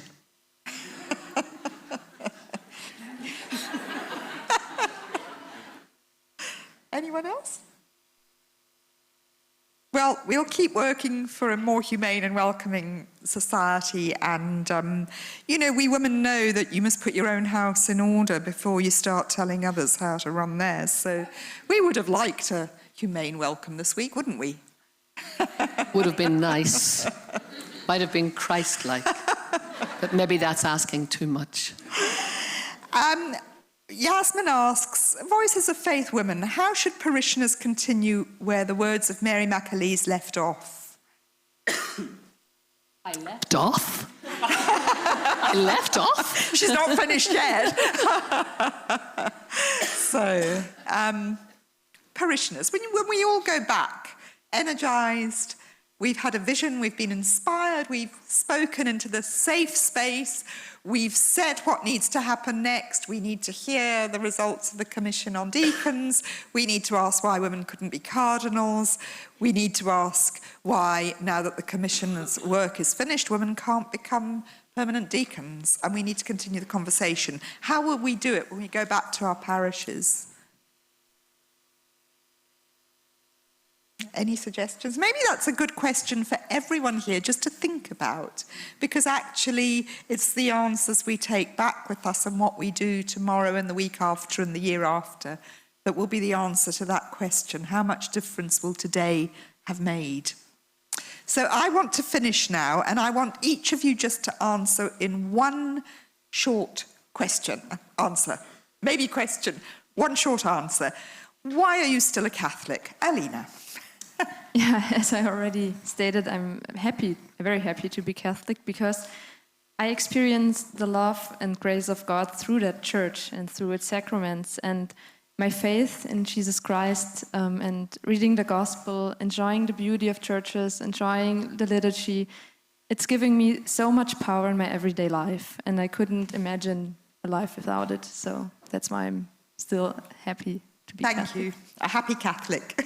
Luke, why are you a happy Catholic? I mean, fundamentally, for me, especially when I'm speaking with friends who are not religious at all, the fundamental point is that God is real, Jesus is alive. My life has been transformed by his presence, especially during really challenging times in my life. I've been carried along by a sense of the mercy and love of Jesus and consolation. And this is a gift that I want to share with my life. It's why I became a priest. And it's, you know, in the context of everything else that we talk about, for me, that is what is most fundamental, is receiving that gift and sharing that gift. Thank you. Nicole, why are you still a Catholic and a happy Catholic? I would say because I truly believe in God. I believe in Jesus, who came to dwell among us and teach us to love. I believe in the Holy Spirit, who I believe continues to call us to seek God's kingdom, and not kingdom, but kingdom, K-I-N, as I was taught by Mujerista theologian Maria Sazi-Diaz. And I think for today, particularly on International Women's Day, in part I stay Catholic because of the young women who will come after me. I continue to stay in and work for change because I don't want them to have to struggle as much as so many of us have, simply to be who God has called them to be in the church they love. Thank you. Elisa, why are you still a Catholic? I guess it's just because I'm still in love. I feel loved by God. I'm in love of what I do every day. To me, to accompany, to serve, to advocate for refugees is definitely building kingdom. And I can do it because I'm a Catholic, so I'm a proud Catholic. And I guess I just love the church that made me the person I am today. And I just struggle to be loved in return. Thank you. Mary, why are you still a Catholic? My parents chose this faith for me. Like so many of us here, I'm a pedo-baptized cradle Catholic. I stay now because I choose. I choose to be one of 1.2 billion people stretched across 5 continents, part of an institution that has no equal on the planet in terms of its outreach to the poor, to the dispossessed, to the marginalized, part of an institution, the hands of God's work in the world. No NGO does what the Catholic Church does through ordinary people like those gathered here. They're the people who inspire me. It's their work that drives me on and gives me hope for the future. And I stay because I believe that if the power of the voices coming from those frontline troops can work its way up through this dreadfully stylized imperial hierarchy that is only an historic artifact, not of divine creation. But when that falls away, I think we can flood the world with the love of Christ. And that, I think, is what keeps me in the church. Flood the world with the love of Christ. And I think Joanna said today, women are like water. So I think this event today has probably built up the floodwaters.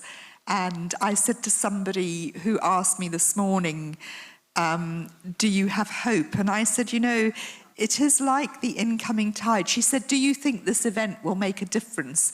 You know, I live on a houseboat and I watch the tide come in every day. And there isn't a moment at which you can say it turned.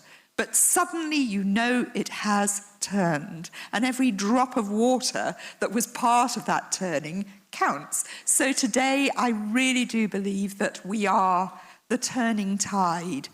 And as Canute once learned, don't stand on the shore and say, go back, because we're going to keep coming in and coming in and coming in, and there's nothing can stop the incoming tide. So flood the world with love. And I think that's a nice note to end on. Thank you.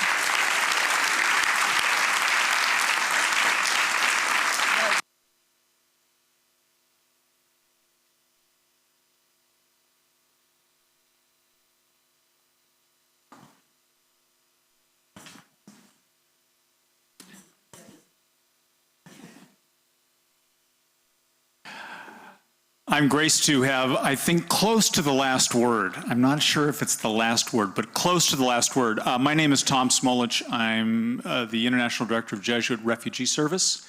We began this day with Mass, and I welcomed the community there to the Borgia Chapel. I'm at the end of the program here, and thanking you for having taken the time to be in the Jesuit Aula. As Mary said, making in reference to a meeting in 1994, this room is used for what are called general congregations of the Jesuits, where we come together either to elect a new Father General or to discuss and make important decisions. And that was one of those in 1994, was to focus on what do the Jesuits need to be doing at this point in time? And that decree on women that you mentioned was one of the key documents of that congregation. I've been fortunate to be at two of those congregations, the two after it, and I have to tell you, as much as I enjoyed those, being in this room filled with Jesuits, there's a different energy when it's filled with men and women, especially women, and I've enjoyed this very much.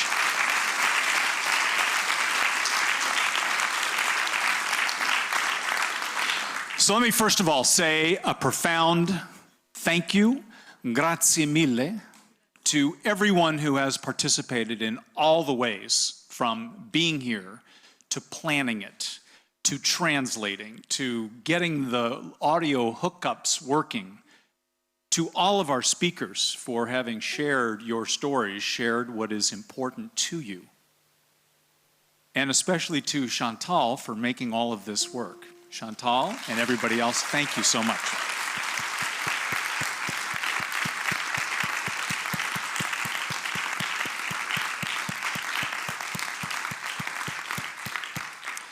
Because I'm a Jesuit, I can't help but talk in 3 points, so allow me to make 3 brief points.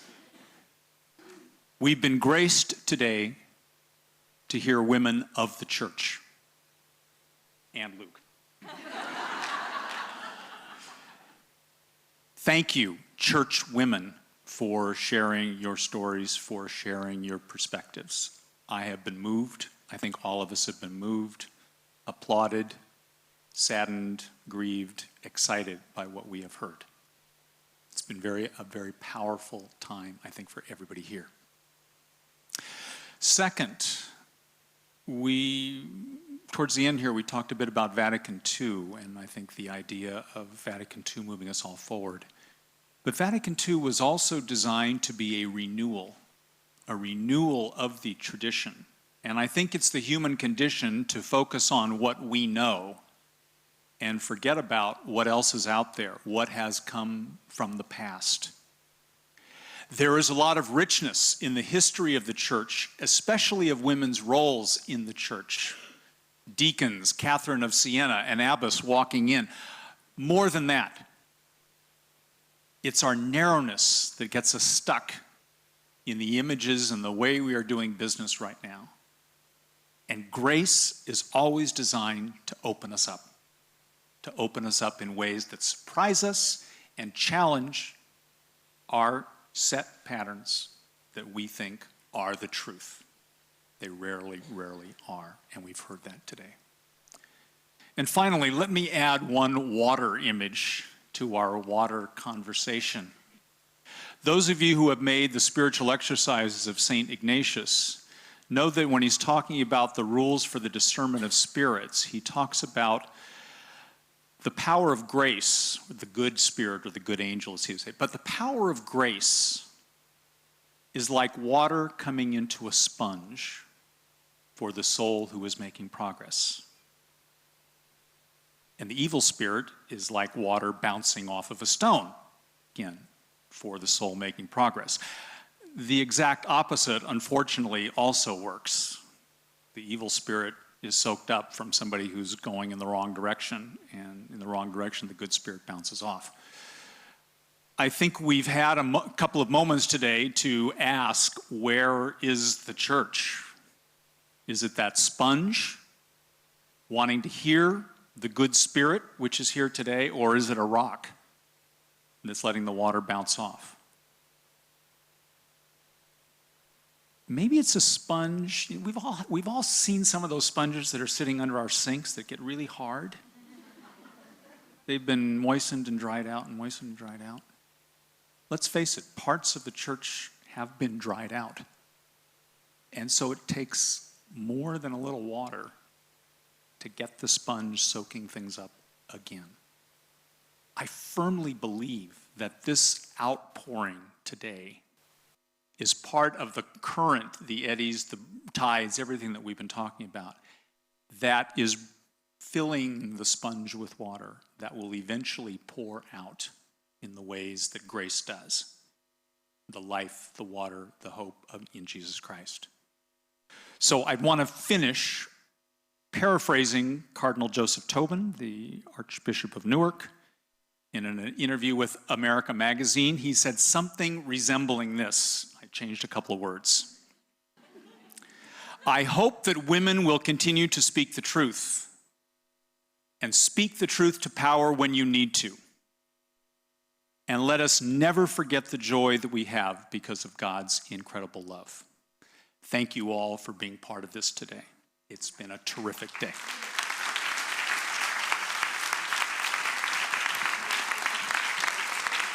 Thank you, Father Smolish. And please welcome again a piece by Silvia Genovesi and Simone Frezza.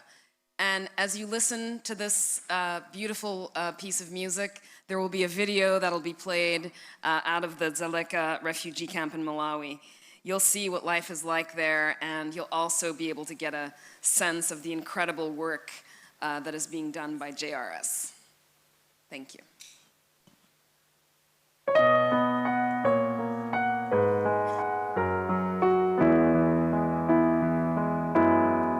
I found a love for me. Darling, just start writing and follow my lead. Well, I found a girl, beautiful and sweet.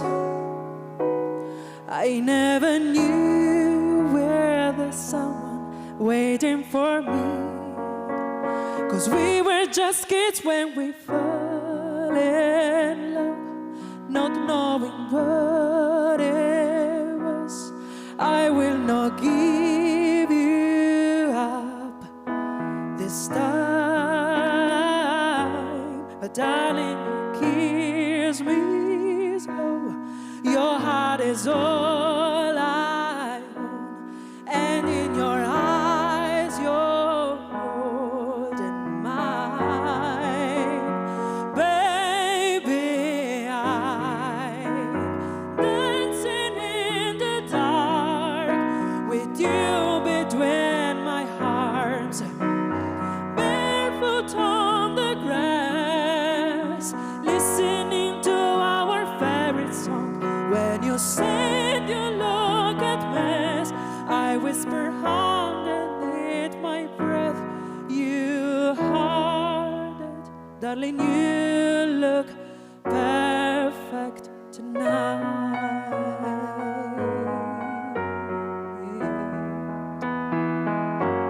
Sei la mia donna, la forza delle onde del mare. Cogli i miei sogni, i miei segreti, molto di più.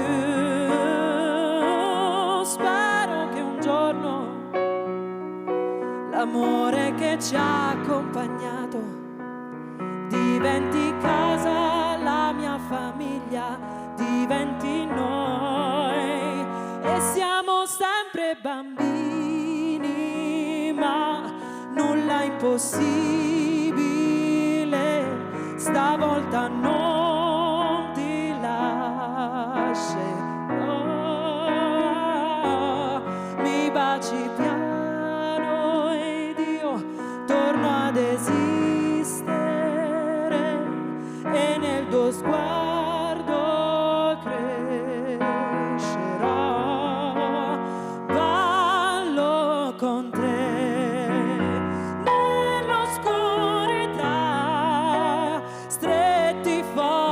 poi a piedi nudi noi, dentro la nostra musica ti ho guardato ridere e sussurrando ho detto tu stasera vedi sei perfetta per me.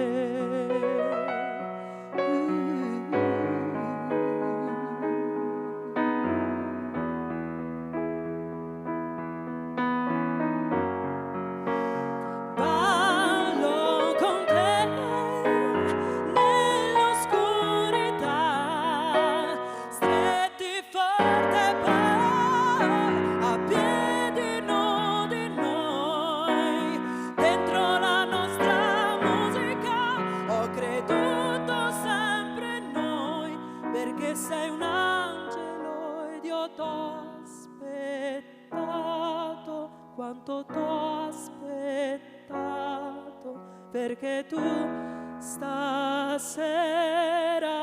sei perfetta per me.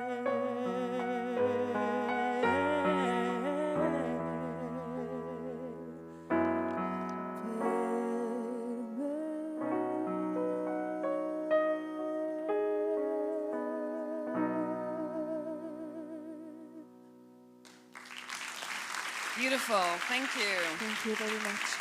Thank you. Thank you. And this closes our 2018 Voices of Faith conference. Happy International Women's Day.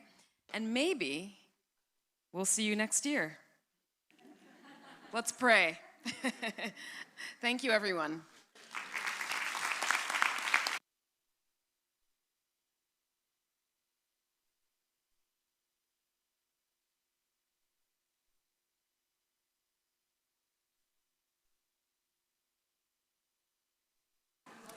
And to our guests, please join us for cocktails downstairs.